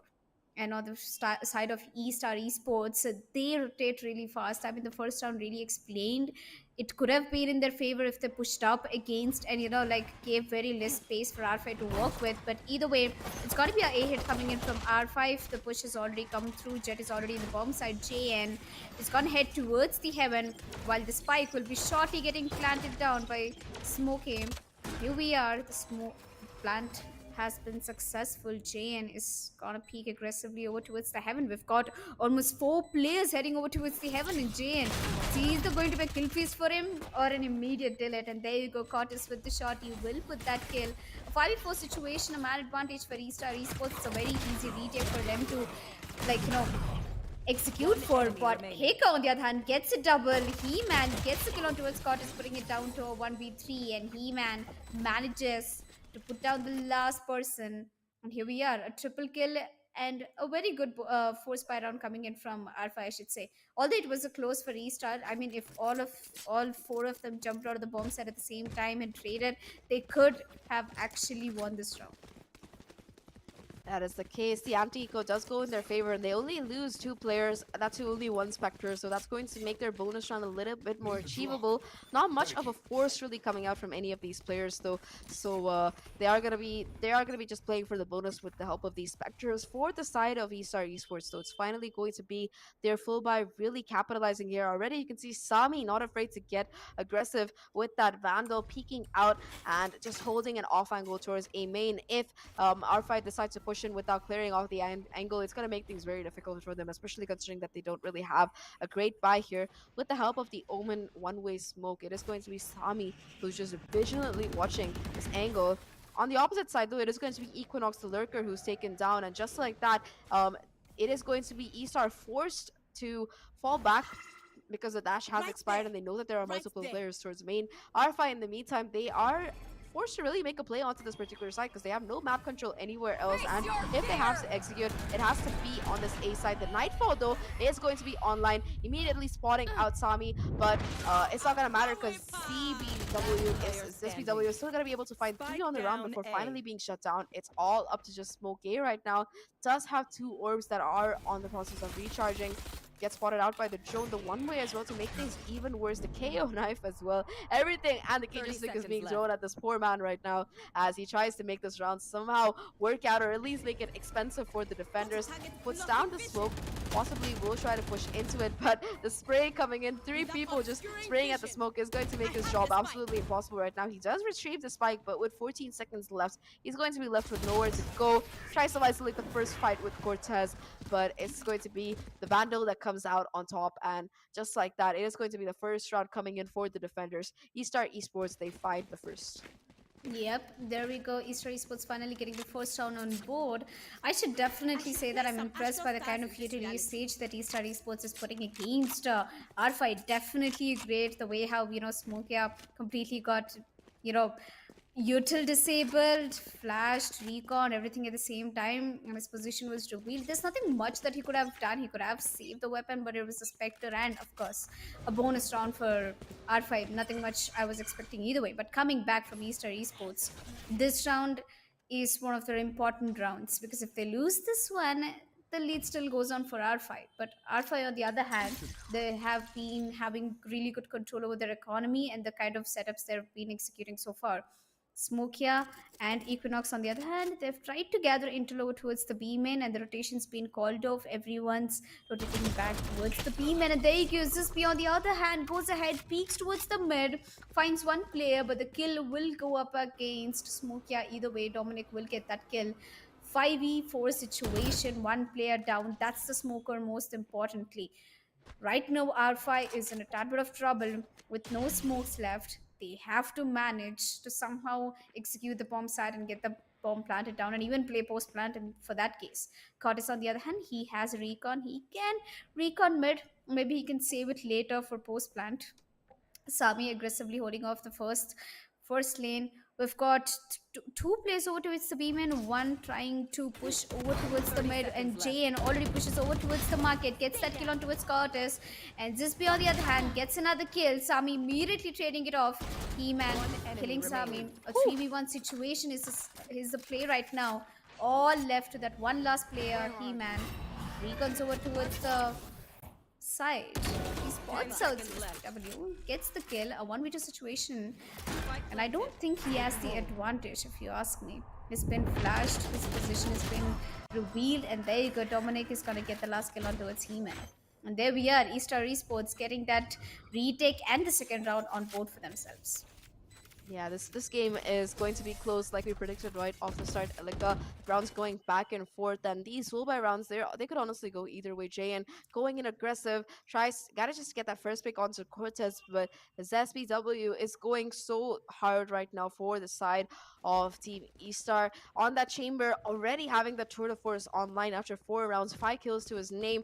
We're looking at a possible double operator if he chooses to use it, but it's going to be Sami instead investing in that upgraded weapon. As for the side of R5, they're not going to really have much of a buy left in their bank. It is going to be just some Spectres as well as Sheriffs as we head into this eco round coming in for them. Again, ZSPW is not afraid to get aggressive.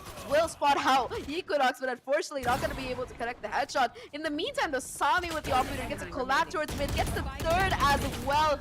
It's all down to Equinox here in this 1v2 right now. He manages to find 3 on the round, already has that upgraded Vandal as well. The problem though is that the spike is going to be dropped towards mid, and it is going to make his job so much more difficult. Equinox though, He has the read perfectly. He's gonna be going all the way around the map to possibly go to top mid Mhm. and try and isolate these fights, pick up these 1v1s, because Yep. he knows that these players from the side of Estar Esports are gonna be holding a possible crossfire towards mid. They're not gonna be letting the spike go out of their sight. They expect a push to be coming in from the market area, because that was where Equinox was spotted last. Nobody is going to be watching towards the top mid, and this is Equinox's chance to strike, to really isolate these 1v1 somehow and make things work. He does check out A main, but with 40 seconds left on the clock, he has to make a move real quick. Gets the first pick. Does he know where the second is? Yes, he does. Spots out the head of Dominic, and just like that, with an ace, Equinox, he pulls together this eco round for the side of R5. Holy. And there we are with the best killjoys. The reason he puts up a show with the ace, obviously, and a 1v2 clutch. That was an amazing round coming in from Equinox and a save for R5. Let me remind you, Equinox, one of the youngest players, a great ex-player of W Streak, and he's just 17 years old. So much talent in youngsters of India. I'm really glad that esports is growing and up to a level where all these teenagers are able to put up good performance. And Sami almost decided to go over an aggressive peak, but nevertheless, he's going to fall back. Rico, on the other hand, has already pushed first and is gone. Spot out Cortez. Kill Cortez. It's a 4v5 situation, although there's man advantage for R5. Jane is already in the bomb set. The spike will go down anytime soon right now. Sami with his ultimate, Blade Storm. Too bad that the alarm bot spotted him out. He's gonna dash out and miss every blade. Smokey, on the other hand, will take the kill on towards Sami. Jane on towards his BW. Micro aggressively pushing on towards the side with the frenzy. Gets one, gets traded. He-Man with the last 2 kills. 4th round on board for R5. That was a quick round, actually. Yeah, this time around it was an eco coming in for the side of Estar, but unlike their opponents, they just weren't able to really capitalize on it. He-Man in particular being able to get those trades was huge. Now, heading into this round, it's going to be a full buy for both of these teams. Jayan buying a shorty, opting to play off the Blade Storm. They also have 2 major ults still in their bank. He-Man as well as Equinox both have both the Nightfall and the lockdown ready to go here for this quick B execute. It seems like. As for the side of R5 though, they do I'm sorry, R5 do have a lot in the pocket, but this push coming out towards B main is not the best idea coming in from them, as both Hika and Equinox managed to connect the headshots. It's going to come down just to this one player, Micro, trying to rotate over from this side, being surrounded on 3 arenas by the players from R5, and that is going to be it. R5 find a dominating lead here, 5-2, as they completely shut down that B main attack. That was just insane. Equinox being able to get that headshot onto Sami just changed the rounds completely. Yep. That one round which R5 needed to take down the lead, Equi helped it, and the next He-Man, and now we can see that R5 is completely taking over Estar Esports. And I think there's a couple of places where Estar can do better. Is firstly, like, you know, making sure that their economy is well accounted for and well capitalized, you know, with the abilities and the kind of weapons they're buying. Now that it's their eco round, not much expectations coming from Estar, which means there's a good chance R5 might get their 6th round on board. And showing such aggressive performance and attacking is just, it's making me speechless at this point. The kind of plays or the kind of strategies that R5 is putting against Estar, and they're not even that complicated. It's a very simple A rush or B rush, or maybe like mid to A, mid to B. There's nothing complicated that they're planning to do here. Dominic, he's over towards the vines. Nobody has a clue that he's over here. He definitely uses that flash, but unfortunately Smokia will take him down, putting it down to a 4v5 situation. Sami is closing up over towards a shot. We've still got 4 players over towards the Amen, and Equinox holding off the mid for the team. Is slowly rotating from mid towards A shot, I guess. No, the call has been given that entire R5 is actually going over towards the B bomb side, where there's only one player, that is Cortez, and he's not even in the bomb side. So if he gets smoked off, there's nothing that Estar could do from the plant getting planted. 30 seconds So that's a very smart choice. That's a very smart call, and Equinox holding on for the rotations. That's another smart call. He's got to push against A-shot, gives away the kill towards Micro. That was unexpected, but eventually He-Man gets the kill on towards Curtis. It's a 3v4 situation. The spike will be getting planted down shortly, but 10 seconds left on the clock. 10 seconds And left. we've got the defenders coming through market.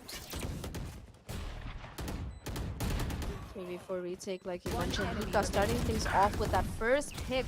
Micro able to find just one before the retake is completely shut down on R5. They're looking dominant on this attacking half right now. A phenomenal lead that they've built up over the course of this round, and it's just beautiful, the post line positioning that they're holding, as well as how they're willing to think things out. It is going to be a timeout being called by the side of Estar Esports, something that they desperately need, considering that they are not really having a good time so far on this particular half. Looking at Evo is their coach. Interesting. So to give you guys some background, Evo who used to be the coach for Bren's main team before they got disbanded. So the fact that he's here coaching Estars definitely gives him a little bit of a coach buff for sure. Back to the map though, I think what's something that Estar is really struggling with on this defense is they're constantly trying to get a bit aggressive, and that they've tried it like twice, but it's not working out. But they're not changing their strategies up at all. So this time out is probably to try and reassess that. Multiple rounds, you see them giving the first pick to the side of R5, and once R5 they get a pick, they're able to like really scope out their options because they have so much more available to them. Like even the last round, you saw them get a pick towards that A side, but Equinox, he scouts out mid, he clears out B long, and he knows that there is only going to be one or two players towards mid and B, so he calls for the rotation, and it's perfect. They get the round right off the back of that. It is once again though the fullback kicking in for both of these teams, and there are three major ults available for Estar Esports right now. They have the Null Command as well as the From the Shadows from the Omen, and it's some things off the Hunter Spirit to boot. So that is going to be three major options available right now. In the meantime, you do see the two lurker players from the side of R5 having a little bit of a fun time in spawn, but apart from that, it is back to business right now. Yet again, A side is going to be where the stack comes in from the attackers here as they try to make their way forward. Already, the Astra Star being invested to try and pull off a possible operator off the angle, though there isn't going to be one. A one-way is going to be invested as a counter to try and possibly isolate these fights, but the side of R5 aren't really going to be walking into it. In fact, they're going to be slowly moving away and going towards this B side instead. This time, though, there are two players on this B side ready to go, both of them with ultimates as well. That Null Command in particular could prove to be really useful here for Estar to try and hold on to the side. And Sami, in the meantime, he's made his way forward all the way towards top mid, along with ZSPW. Both of these players, they managed to completely scope out and figure out that everybody from the side of R5 is going to be towards B main instead. With 30 seconds left on the clock, they have to go somewhere. Then that somewhere has to be B because they have like no other map control right now. The Null Command is going to be executed by side of R5, and off the back of that, they make their way onto the side. The Nightfall as well, striking hard. And right now, the players in the backside are completely caught out. Dominic though, TPing in is going to help mount the defense even stronger. Micro, the last player on the backside, has some backup though. It's all down to Smokey to somehow clutch things out, but there's going to be almost no time left on the clock. He has to stick the spike, and unfortunately for him, he's not going to be allowed to do that by Sami. Finally, signs of life coming back for Estar Esports after the timeout, and they take number 3. Yep, finally third round on board for them. But actually, there was a smart play coming in from Sami. He got the spray on towards the Astra, and he just looked away for a second, and Smokey got the kill, but he got debated because there was absolutely no time left for him to take the plant, and eventually got traded. A smart play coming in from Estar, and a round that they were looking forward for a long time. R5 on the other hand, even though they lost round, they have enough money, I think, to buy the weapons. And there we are, another foot buy round coming in for Alpha. Aggressive threat coming in from Equinox, nevertheless gets taken down. Also, two of the players will get spotted. Smokia and Equinox, both of them, Sentinel and Smoker, both very important roles, I say. ZSB, on the other hand, is trying to hold off Market. Sami unfortunately gave away the control of Market. There we have an aggressive push coming in from R5. 3 plays over towards the Market, 2 plays over towards the main. ZSB trying his level best, gets 1 pick on towards the He-Man. Sami gets a double, almost a triple, but Equinox immediately trades him out. A 2v4 situation. The man advantage in the favor for Estar. ZSB takes down Hika. It's all in the hands of Equinox, the clutch master for his team, I should say. Unfortunately gets spotted by the recon, runs out of bullets. A lot of unluck in his way, and here we are, 4th round for Estar Esports. And that was actually a very good hold coming in from ZSPW and Sami. Both of them, they played off very well. They really did there. And again, the economy is still strong for both of these teams, though for the side of R5, if they do end up losing this, it might make things for the next fight a little bit more difficult. They do have two major ults to work with, both the Cosmic Divide as well as the Lockdown available. And off the back of that, they're probably looking to get aggressive towards this B side. Though it seems like ZSPW has the same idea here. The Haunt's not really going to spot out Sami. He will nevertheless fall off the angle, though, choosing to hold a little bit more of a safer position, as it seems like this time around it is going to be R5 going in for some mid control, doing their best to perhaps spam towards that short area, get a pick or two before moving forward. But right now, it seems like Estar Esports is not giving away any real information as to who is playing where, and that is going to create so much problems. In the meantime, while all this pandemonium is being created towards B and mid, the spike itself, it seems to be undecided where it wants to go. However, after much consideration, it does seem like B is where the execute is is going to be imminently coming. They do, like I mentioned, have that very crucial ult available, that lockdown to try and get it through. But unfortunately for them, there is going to be a KO playing on site, so all it takes is one fragment to somehow break that ult if it is going to be invested in that default position. That knife, though, not really going to catch anybody. It is going to be the dash coming through. Cortez tries to capitalize and get that kill, but He-Man is ready to protect his teammate. It's all down to just Micro here on the side. Gets the first pick, goes for the ult and the flash. How many more can he find here before he goes down is the question, and that is going to be just one more. Sami, though, is there for the backup. The last two players for the side of R5, they have to make this somehow work, make that the last one player right now. It's all down to just Hika here, who has to try and close it out. Gets one. It's down to a 1v1 right now, but the spike is still dropped. Doesn't check the corner, and Dominic will close the round out for Estar Esports as they find their fifth. That could have gone so wrong for them, but Dominic, he plays the waiting game, he plays the patience and the spike, and is rewarded for it at the end of the venture. Yep. There was almost a close round for Hika. You could have got the clutch, but lack of info. And anyway, he was running out of time. He had to get the plant down. 6 rounds for R5 and 5 for Estar Esports. And we are almost close to the last round in the first half. If Estar Esports manages to get this round in the favor, it's going to be 6-6, or else it's going to be R5 taking away the advantage to the second half with a 7-5 scoreline. But either way, R5 looks like it's going to be an aggressive A rush coming in through where there is nobody actually watching A bomb side. All the 3 players were over towards the mid. There comes Sami towards heaven for the rescue. Jen is already over towards the bomb side. The Killjoy's ultimate is going to make the most of it. Equinox, a very good ult, and the spike will be getting planted down by Smokey. Sami, on the other hand, is pulling off the heaven. Cortez definitely puts that ultimate to a good use, does some heavy damage. Hika takes down Sami. Equinox takes DSPW, watching the backstab, a 3v4 situation. The man advantage for R5. The drone comes through, doesn't spot Jane. He's lucky, and we have Micro from the heaven putting out flashes on the bomb side. Will he go for a white pick is my question. Yep, he definitely does. Takes down the turret. Dominic, on the other hand, takes down JN, clearing out the side. Slowly, he teleports to the side. Nevertheless, Moke is still in the bomb side. Gets one on towards Cortez. Gets a double. Will he get the last kill is my question, as the classic over his hand. Dominic is going to push against him, but He-Man comes to the rescue, takes him down, and puts it down for the 7th round for R5. An advantage is first half for R5. I think it's a good way to, switch and start things off on the second half.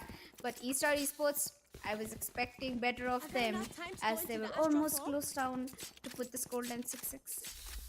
Yeah, they really were, and it's still nice for the side of Estar to be able to get to 5 on their defense round, because they started off really poorly if you think about it. I think the score at one point was something like 6-2, so with them being able to end it at 7-5 is definitely W coming in for them. Though now they're gonna be faced with a real challenge, right? They're gonna have to try and figure out how exactly they can make this attacking side work, because like we've seen over the course of several maps today, Ascent is one of the major maps where defense is much more viable than attack. Already you can see though that it is going to be aggression coming in from JN. Gets the headshot, but unfortunately that Frenzy is not going to be able to finish off that kill as Micro shuts him down. Hika though is there for the trade, and suddenly just like that, things are back down to a 4v4. Mid control has been firmly established by these players from R5, but A side is going to be where the spike is coming, and the Killjoy utility, Equinox, he's trying to buy time with it, but he's lost everything right now except for his pistol, and that's not going to really work out. Hika, though, again coming in huge, comes in as the backup. He's the cavalry, but he gets executed as well. Asami takes him down. The last remaining players are going to be towards this door here. Smokey manages to break it down, and it's going to be a 3v2 retake coming in. All the three players for Estar Esports are looking very healthy, and they also are holding a precise crossfire right now. That knife is going to give away information that there is nobody really towards heaven right now, so they are going to be seeing He-Man peeking out. You still see ZSPW as well as Sami watching for the heaven angle. It's all down to just He-Man left right now, and Micro is going to swing out of A main and get that pick to make things close things off. And it seems like Estar Esports are on track for getting this map score back to 7-7.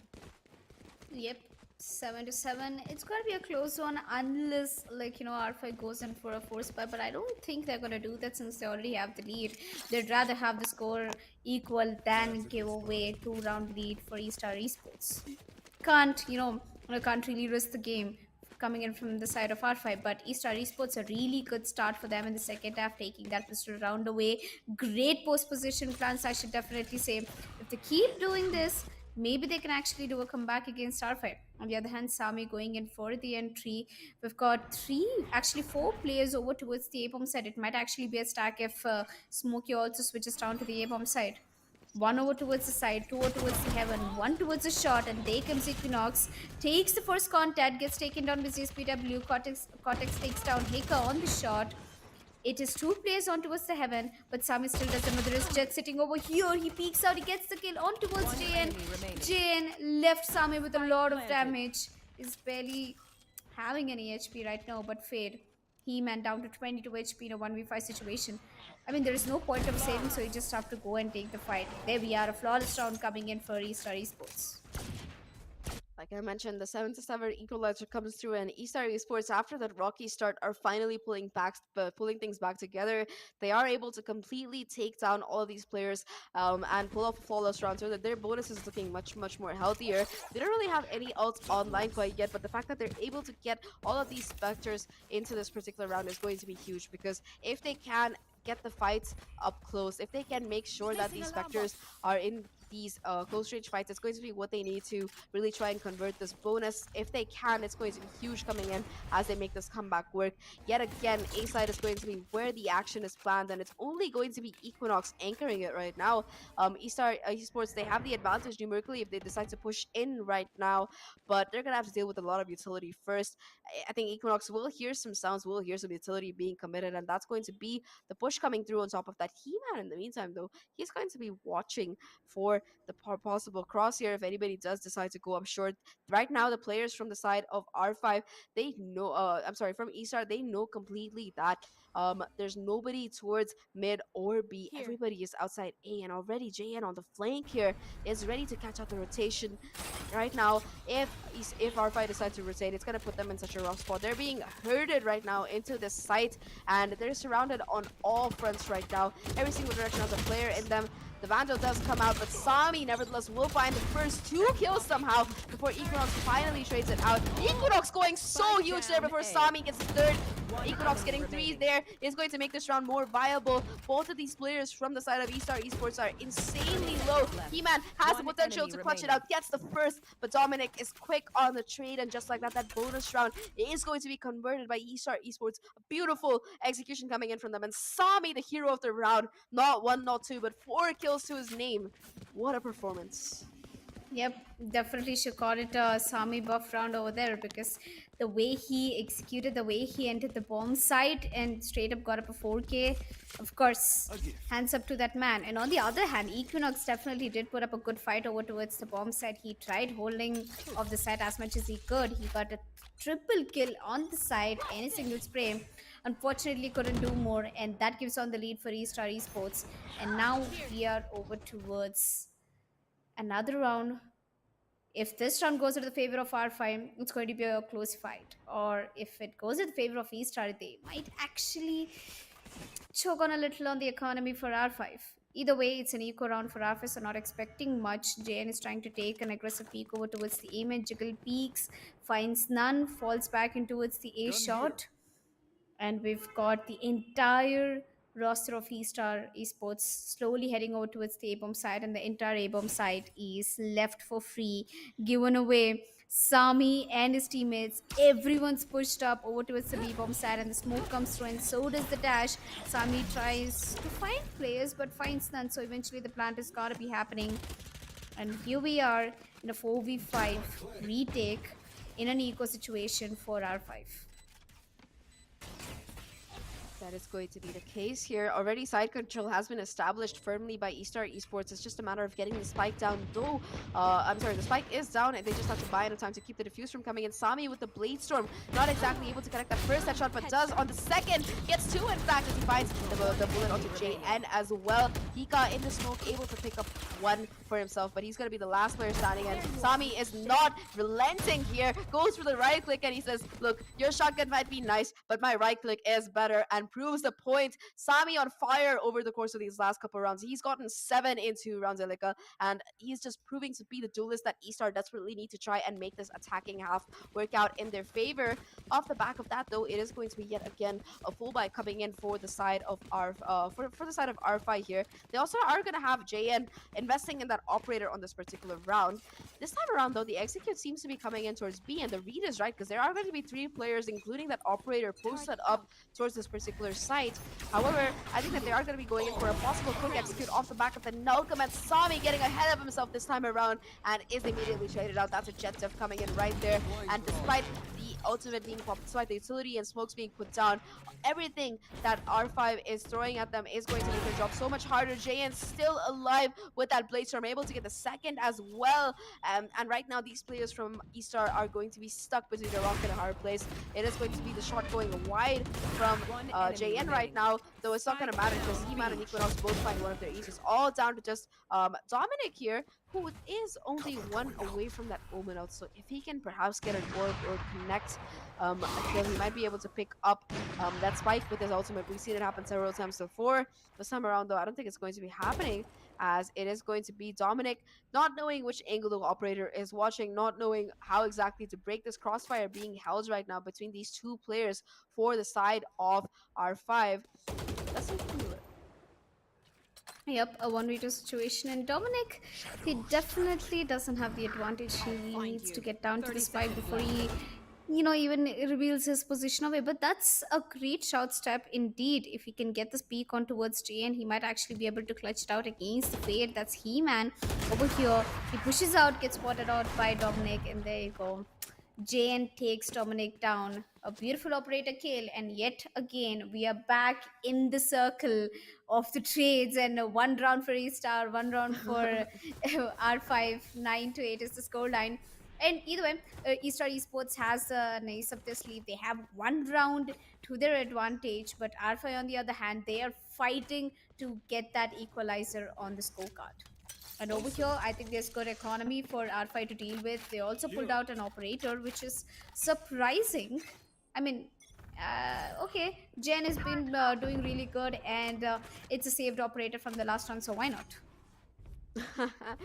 Yeah, Jaden did manage to get 3 of his own on that particular round, and this time he's looking to get aggressive towards top mid here. Does spot out the jump peak, I believe, from the Omen, but is not going to really be able to capitalize on the kill because I think the Omen also spotted him out, so it's just going to be a deadlock coming in. Sami, in the meantime, towards B, gets lobby control, breaks the turret as well, which is going to make the defender's job just a little bit more difficult. But despite all of this noise being made on the B side, they're not aggressing further. They're happy to wait it out and see if if R5 is going to be making any mistakes before they really head into this particular site.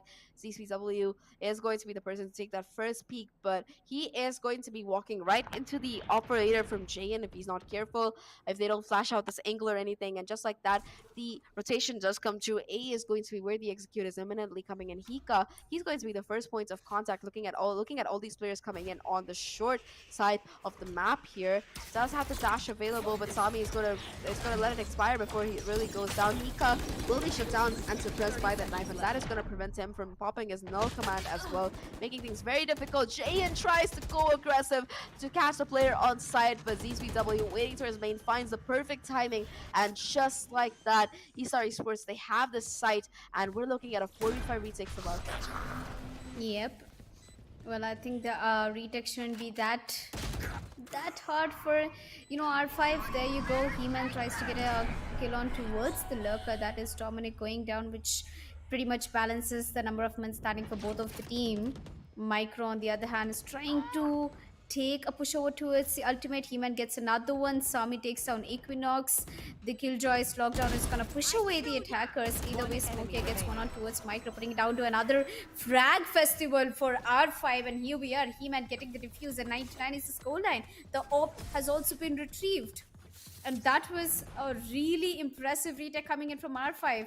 A 5v4 brought down to, I guess, 3-0. I mean, yes, there was, and I think the reason for that was going to be that Killjoy lockdown that was invested towards short. It pushed all the players off the side. I think that two of them tried to push. Sami and Dominic tried to make a play, but despite them getting 2 kills, things went back down to a 3v3. And with Equinox's ult, as well as those nice shots from Ika, as well as He-Man, they are going to be able to bring back the round. This time around, though, it is going to be the last chance that R5 really Estar really have to buy into this after that particular loss. So things are looking a little bit difficult for them right now. It does seem like Sami is willing to get aggressive, especially after popping that dash. And perhaps aware of that fact, Smoke will be falling back, calling in JN for reinforcements with that operator to hold down the angle. And now that they've made all of this noise, now that they've convinced the side of Estar that A is going to be where they're coming, I'm not sure if it's still a good idea to really head into this particular site. You can see Sami trying to go in for a little bit of a jump peek here, not able to spot anything. They decided to play it safe and use the drone. Will be forcing JN off that particular angle, but Sami not having a dash here is going to make things so difficult right now. Already JN, he re-peeks, gets that first pick with the operator. That is going to be huge coming into this particular round, and it is going to leave second pick as well for him. He's still a menace in this heaven angle before Sami finally shuts him down. Man advantage towards the side of R5 as Estar Esports finally gets out that spike. Spike planted. Yep. And again, it's giving me a deja vu vibe of the last round, but this time with the man advantage coming in for R5, the spike has been planted. It's a post-plant situation, and Equinox unfortunately doesn't have much shooting to work with, but there you go. He has the bullets and the gun and the aim to work with. Ika gets one, Equi gets one, Equi gets a double, and here we are, another flawless retake coming in from R5. They didn't lose a single player. Estar Esports unfortunately are gonna be lagging behind as they take on the 10th round. R5 is on the lead right now, but yeah, Equinox, this guy is definitely cracked, Zach. He gets kills in the most unexpected way that any person would. He just drops down, and the way he even takes the spray with so much confidence explains. I agree with you there, but like you mentioned, after losing that lead, R5 have taken it back right now. They managed to pull their defense together, and in the process, broken the economy for the side of R5. For the side of Estar, they are going to be having Dominic on that Hero Vandal, but that's going to be it. They also do have that Tour de Force from SPW, so it might be a op versus op show coming in right off the bat here. Sami, though, is going to be, Jayan is going to be spotted out, though, and he's going to be falling back. Jayan, in particular, to talk about this man, he's been pivotal right now for the side of R5 here on this defense. As soon as he's picked up the operator is when they've actually started being able to win rounds, always getting 2 or 3 picks of his own before finally being shut down off the back of that operator. So that is something to definitely watch out for as they go in for a bit of market control here. Sami with the Sheriff goes for the peak, does spot out Equinox, not quite able to hit that shot, and he is going to be falling back to prevent giving away a possible free kill. In the meantime, the Smokey, he's going to be positioned towards a short area, and he's going to hear quite a few players, spot quite a few players as well, and he gets the double already, shutting down not just the Sova but also the Chamber and his Tour de Force. Just like that, things looking very difficult right now for the players from the side of Estar Esports, who have almost no map control, no real weapons to work with, and Hika is still looking to be a menace on this particular angle towards long here. However, Sami, he pushes into the smoke, gets the first pick for the side of 30 seconds. Estar Esports. 3v4 right now. This is still doable. It's just going to be very difficult considering the economies. Sami gets a second though. Insane. Yep, Sami is definitely on a roll for the kills. The spike has been planted. It's a 3v3 situation. Sami is over towards the bomb site, and Equinox is trying to get aggressive over towards the shot. He puts down the turret, gets one player, revealed. Either way, the double up draft is not going to work for Jane, which is going to put Sami to get more and more kills. Dominic gets a double. He-Man definitely trades it out, but the round won't go in the favor for R5. Estar Esports take away the momentum from R5. That I should definitely say, Sami was the man of the round. I think that a lot of these rounds that Estar have won so far, Sami has been a demon to deal with, multiple 3Ks, and yet again he's going to be able to have that Bladestorm online. This round is going to be the decider, though, not just as to who takes the lead, but also who manages to really reset the economy for the other team, because neither team has much left in the bank. So it is going to be a very important round, both economically as well as score-wise, because if you get to 11, you're going to be getting that additional confidence boost of being only 2 away from moving on in this best of 1.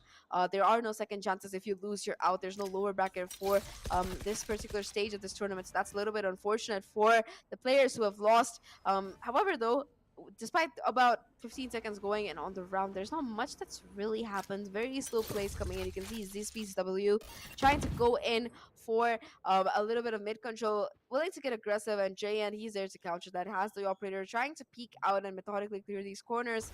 Not going to be spotting anything with the exception of that with that chamber rendezvous there. Yep. But I think the execution won't be coming in that fast. They're taking their time. The stars will be coming on towards the A-bomb side. R5 knows for a fact that it's going to be a hit coming in soon. Hika and his teammate fall back. ZSPW down to 57 HP. The bomb has already made its way over towards the A-bomb side. The side is clear. The spike is going down from the side of Cortez. Sami has once again taken the control of Heaven, I believe. He's looking out for Heaven, a very good position. 2 players over towards under Heaven. All the 4 players are on the bomb side. That is the problem. Cortez gets one on towards the Equinox. Unfortunately, the Sentinel going down. It's a 4v5 situation with man advantage for Estar Esports. Cortez gets another one. That's putting down one of the most important players. That is He-Man going down. 4v3 situation. Defenders are falling in short place with last man alive. Nothing much to do. Sami will take the last kill with the Sheriff. And here we are. Estar Esports taking the advantage. 11 rounds in their hands. I should definitely say Cortez, I think, completely wasn't responsible for that round. 3 kills back to back. Yeah, he did get 4 in total. So, like you mentioned, 3 back-to-back, able to just hold down that post plans with the rest of his team. And, of course, Sami to clean things up with that last kill in the round. That is, like I mentioned, going to reset the economy for the side of R5 right now. And they're looking at a possible match and series point right now if they end up losing this, which is very likely. Yet again, it's going to be a default coming in for the side of Estar Esports. They don't want to rush this. They don't want to mess up and really let R5 get that first pick and give away these guns. Equinox with the Marshall trying to get a headshot here. If he can connect something, it might be huge, but instead it's going to be Sami finding that perfect pick right now. Spots out the second player. He-Man is going to be tagged up, and Sami decides, like, he's probably just baiting me to try and follow him. I'm going to just hold on and play with the rest of my team. I've already got that first pick. It's going to make my team's job much easier as we try to take this to match points. Estar Esports looking incredible right now, and JN, in the meantime, he tries to lurk up A. It's going to be stopped by that trademark. Unfortunately for him, he has no smokes either to smoke it off with as he tries to go over. However, the execute is going to be coming on the B side instead. Already the judge jumping out, Smokey trying desperately to find some value, but is not going to be able to get anything as immediately the chamber shuts him down. Things are back to a 3. Things are down to a 3v5 right now on a retake, and with no real weaponry and no ultimates either that they can really work with. It seems like R5, they're looking at match points here for Estar Esports. Yep. But Estar Esports, will they get the retake? I mean, it's not impossible for them to do so. And R5 Esports down to just 3 players. Hika, JN, and one of the players, He-Man, gets taken down by Dominic, and the other one goes down in the lane, leaving JN all by himself with the shot in his hand. Sami, what was that? He takes an updraft, stands there, and just blindly shoots through the smoke, gets the kill. I think this is the second kill Sami has actually taken against JN. Even the last round, he actually shut JN down. So, direct head-to-head competition between both the jets. I really like how this map is going, and I really wanted to go to an overtime. So, R5 better make that comeback happen. And they have an operator coming in from Jay and Smokia going in for the judge and a triple vandal setup. Nothing special over here. But they have two ultimates, Equinox and He-Man's. He-Man's Nightfall and Equinox skill lockdown can be of great help for them in getting at least one round. The most important one to lead it to the overtime. I mean, it's still not too late, just 2 rounds. All they have to do is hold down and stop the delay of Estar Esports from the to the bomb sites. That's it. It is the case. James does have that operator yet again. However, he's going to be immediately droned out of this market area, and that's going to make his job so much more difficult. Off the back of that, ZSPW does create a little bit of space.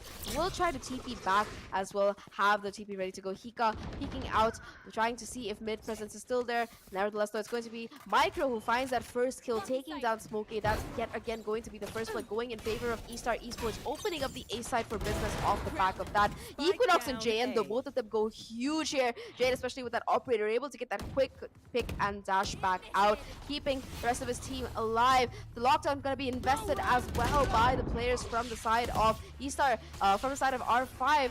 Estar, though, they're going to be able to break it with the help of this Hunter's Fury in Cortez's arsenal. Things are back down to a 3v3, and this retake is going to be very awkward considering that JN does have that operator to contend with. The smoke comes through, but the push is already good. Oh no, the TP comes through from the Omen. Luckily, Dominic manages to stay alive, gets a pick as well onto He-Man, and things are falling apart. It's all down to Equinox. He had an ace clutch, but this time around, he's not going to be able to do it. And just like that, Estar Esports, they make the comeback from 7-2, and they are going to be moving on to this tournament. Unfortunately, though, that's gonna mean a goodbye for the side of R5. Yep, Arfa, they did put up a great performance, but not great enough to make that comeback happen. And Estar Esports, the way they've handled themselves towards all the second half, it's actually quite impressive.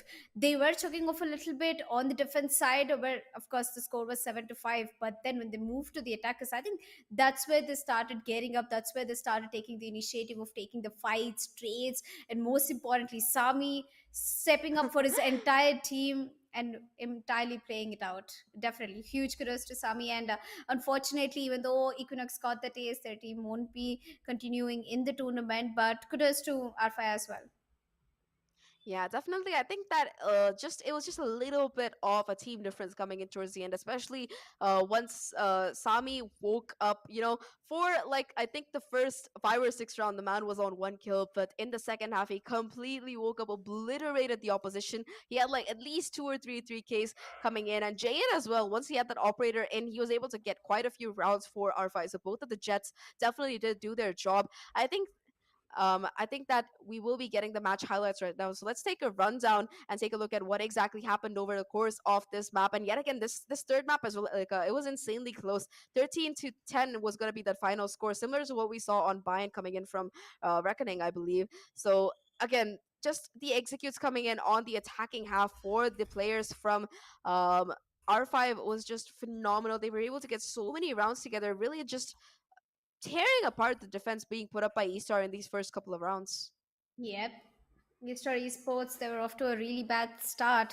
And R5, they were all over the place. And one of the insane clutches, Equinox coming out with an ace on the other hand. And even though that, like, Estar Esports weren't able to perform much in the defenders, I think they built their teamwork and, they quickly adapted to the changes and the strategies against Arfa in the second half. And they did really well. And I think if it was not Arfa, losing out with silly mistakes in the last few rounds, I think they would have totally made the comeback and maybe took it to an overtime. But nevertheless, Estar Esports with the victory today. Starting off, they had a really rough start against R5 Esports. The first half scoreline was around somewhere 7-5. A lot of clutches coming in from, Estar Esports individually. As we can see, Dominic played a very crucial role coming in for their team as a controller and as well as a fragger, and Smokey doing his level best to get the most of his frags. definitely the case. But once the side switch happened, right? Estar Esports, they managed to stabilize a little bit, bring the score to 5-7, like you mentioned. But Sami in particular, like we talked about, this man has been on multiple professional teams and has consistently been one of the better duelists, I believe, as well as initiator players available. And on this jet, he was just pristine right now. Look at these shots that he's connecting with the help of the Blade Storm, being able to get that right click as well onto Hika, who had a shotgun to his name, bringing the lead back to Estar Esports. Jayan, though, once he got that operator in, he was absolutely insane as well. Both of these jets were the players to watch out for. However, on defense, I just felt like the impact coming in from Equinox as well as Micro were just not that great comparatively. For both of these teams, Smokey as well on this controller role. It's nice to see him back on Smokes. I haven't seen him on that role in a while, because most of the time on W Streak he has been playing Chamber. So going back to his roots, and of course this beautiful round from Cortez, this man single-handedly managed to get the lead back for Estar Esports. And in this eco round, we saw a little bit of a senior back shot coming in from Sami, who closes it out. They get to match point. There is a little bit of a struggle, a sign of life coming in from the players on the defense, but they're just not able to close it out. Equinox gets 2 to his name, but that's going to be all that he gets before things end out. And that's going to be it for today. I think that's our last match, right, Alika? Yep, this is our last match. We finished three best of ones today. The first one on Ascent, second one on Bind, and we came back to the map of Ascent. It has been a lot of a lot of maps with close quarters gameplay coming in through, and all the three maps definitely went on a close note. If you ask me, we saw one overtime, and the second was close to an overtime, and the third one perfectly ending with a balanced score. And either way, coming back to the highlights, it was great watching all these players go against each other. And I think in the beginning it was more fun because I was watching E-Star and R5 go up one round, and after the other round they completely snatch the rounds from each other's hands. But when it came to one point, E-Star Esports completely took away the momentum and the fights from R5. The trades weren't coming in from R5, and Sami completely went aggressive. He went all hail Lord, pulled out the Vandal, got as many as skills as possible. Yeah, I think at this point it's just a repeat of the highlights happening. Our production, they're just closing out some difficulties before we head on to the show wrap up. I think we are also working on creating the graphic for the team scoreboard. So I'm excited to see who is going to be the MVP for both of these teams. Jayan, like we mentioned, had a little bit of a slow start, but really he managed to get his things together towards the end of this game, and he might be a contender for this MVP. But another player to really mention for the side of Estar Esports is ZSPW, who has been phenomenal over the course of the entire map. In fact, he's the reason why they have managed to get quite a few rounds on that attack. And I want to see how many first bloods this man has as well. Along with Sami, I feel like they got most of it on the server. Yep. If you ask me with the MVP, I think it's definitely going to be Equinox coming in from R5, and Sami from the side of Estar Esports. But if you ask me against a head-to-head fight, there is a good chance that Dominic also might be the MVP, because the kind of risk he has taken, even though being a controller, he always stepped up and took the trades for the team. So I think that plays a really crucial role as a controller, and he helped Estar get most of the rounds, so it makes sense. Well, let's see. It's either Equinox, and He-Man also completely outfragged the opponents, Estar Esports. He-Man, I think, was the only player who was completely confident with his individual plays, who kept on pushing, who kept on getting their skills. And let's head to the scorecard and find out who the MVPs are. And the MVP coming in from Alpha is going to be Equinox, and from the side of Estar Esports is going to be Sami with 25 kills. Although He-Man is the top fragger, 21 kills, but Equinox has been an invaluable asset for R5. Indeed, the case. And Sami, like we mentioned, he did pop off in those last couple of rounds, doing a great job and establishing himself as the MVP and the main reason for Estar's victory. But again, a very, very consistent team effort coming in from this particular team. Cortez as well towards the end. He is going to, despite only having 9 kills to his name, he was huge when it came to the impact of the reveals that he had, as well as him getting that 4K on one particular round, being able to close it out for Estar. That was one of the deciding rounds rounds, I believe, in this series. So kudos to Estar. As for R5, a phenomenal performance coming in for Equinox there, especially with, I think, one of the first aces that we've seen over the course of this tournament. A great job coming in for him. But again, the team effort just wasn't the same as it was from Estar. He-Man and Hika did put up the numbers, but Jayan in particular just seemed to fall a little bit short, especially when you compare him to Sami on the Jet. Once he did get the operator, he did help put up a strong defense. But aside from that, I think that overall, Estar was just able to keep their mental together better and just play out the map and win it. Yep. Well, either way, I think both of the teams have played good. And this is the second time we've got the scoreline 10 to 13. Even the second map was somewhere in 10 to 13, giving me Tesha vibes. Is it me or the games seem to be very similar? Like today's set of series, we had three maps, and all three of them looked similar for me. Both teams are putting out their great, but one game I didn't expect that, like, I didn't expect, and it went the other way, was R5 versus E-Star. I was really like looking forward for R5's performance because they have players from different teams and such good and experienced players. Heka used to play for Enigma, W Streak, we have Equinox coming in from W Streak. It was a lot of like experience, and on paper they were really strong. But Estar Esports, they showed what kind of like comeback it seems to have when you have team building. Yeah, but anyway, I think that's going to be it from me and Elika for today. I think that we will be having two best of threes happening tomorrow. The matchups will be announced, and you can go check it out on. I think the links are in the chat, so you can go check it out who exactly is going to be playing. But as for today, this event has been brought to you by LG Ultragear, the TEC Challenger Series VCT off season, powered by Amazon India, GPU partner Zotac Gaming partner Intel, memory and storage partner Crucial, laptop partner Asus, and finally broadcast partner is Loco. We're your casters signing off for today, but don't miss out because there's going to be a lot more games coming up soon.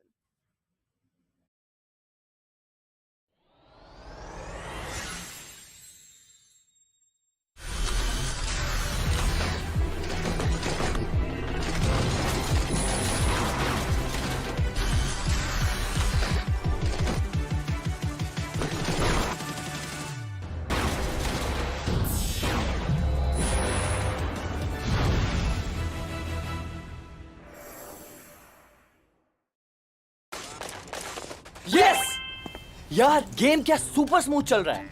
Asus gaming laptop, वो भी amazing deal के साथ. And I can pay आराम से with a 12-month no cost EMI. Crazy!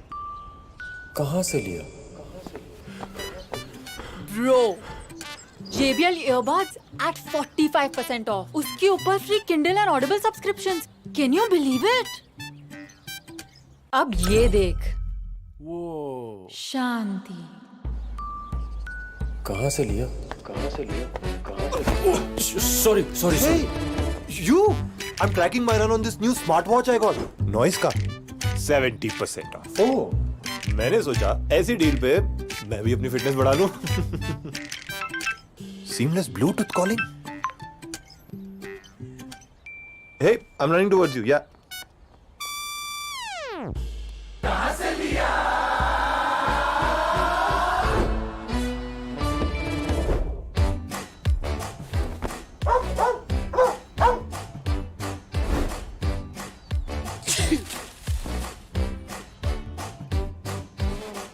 ये देख, I just got this Intel Evo laptop in exchange for my old one. 20,000 बच गए.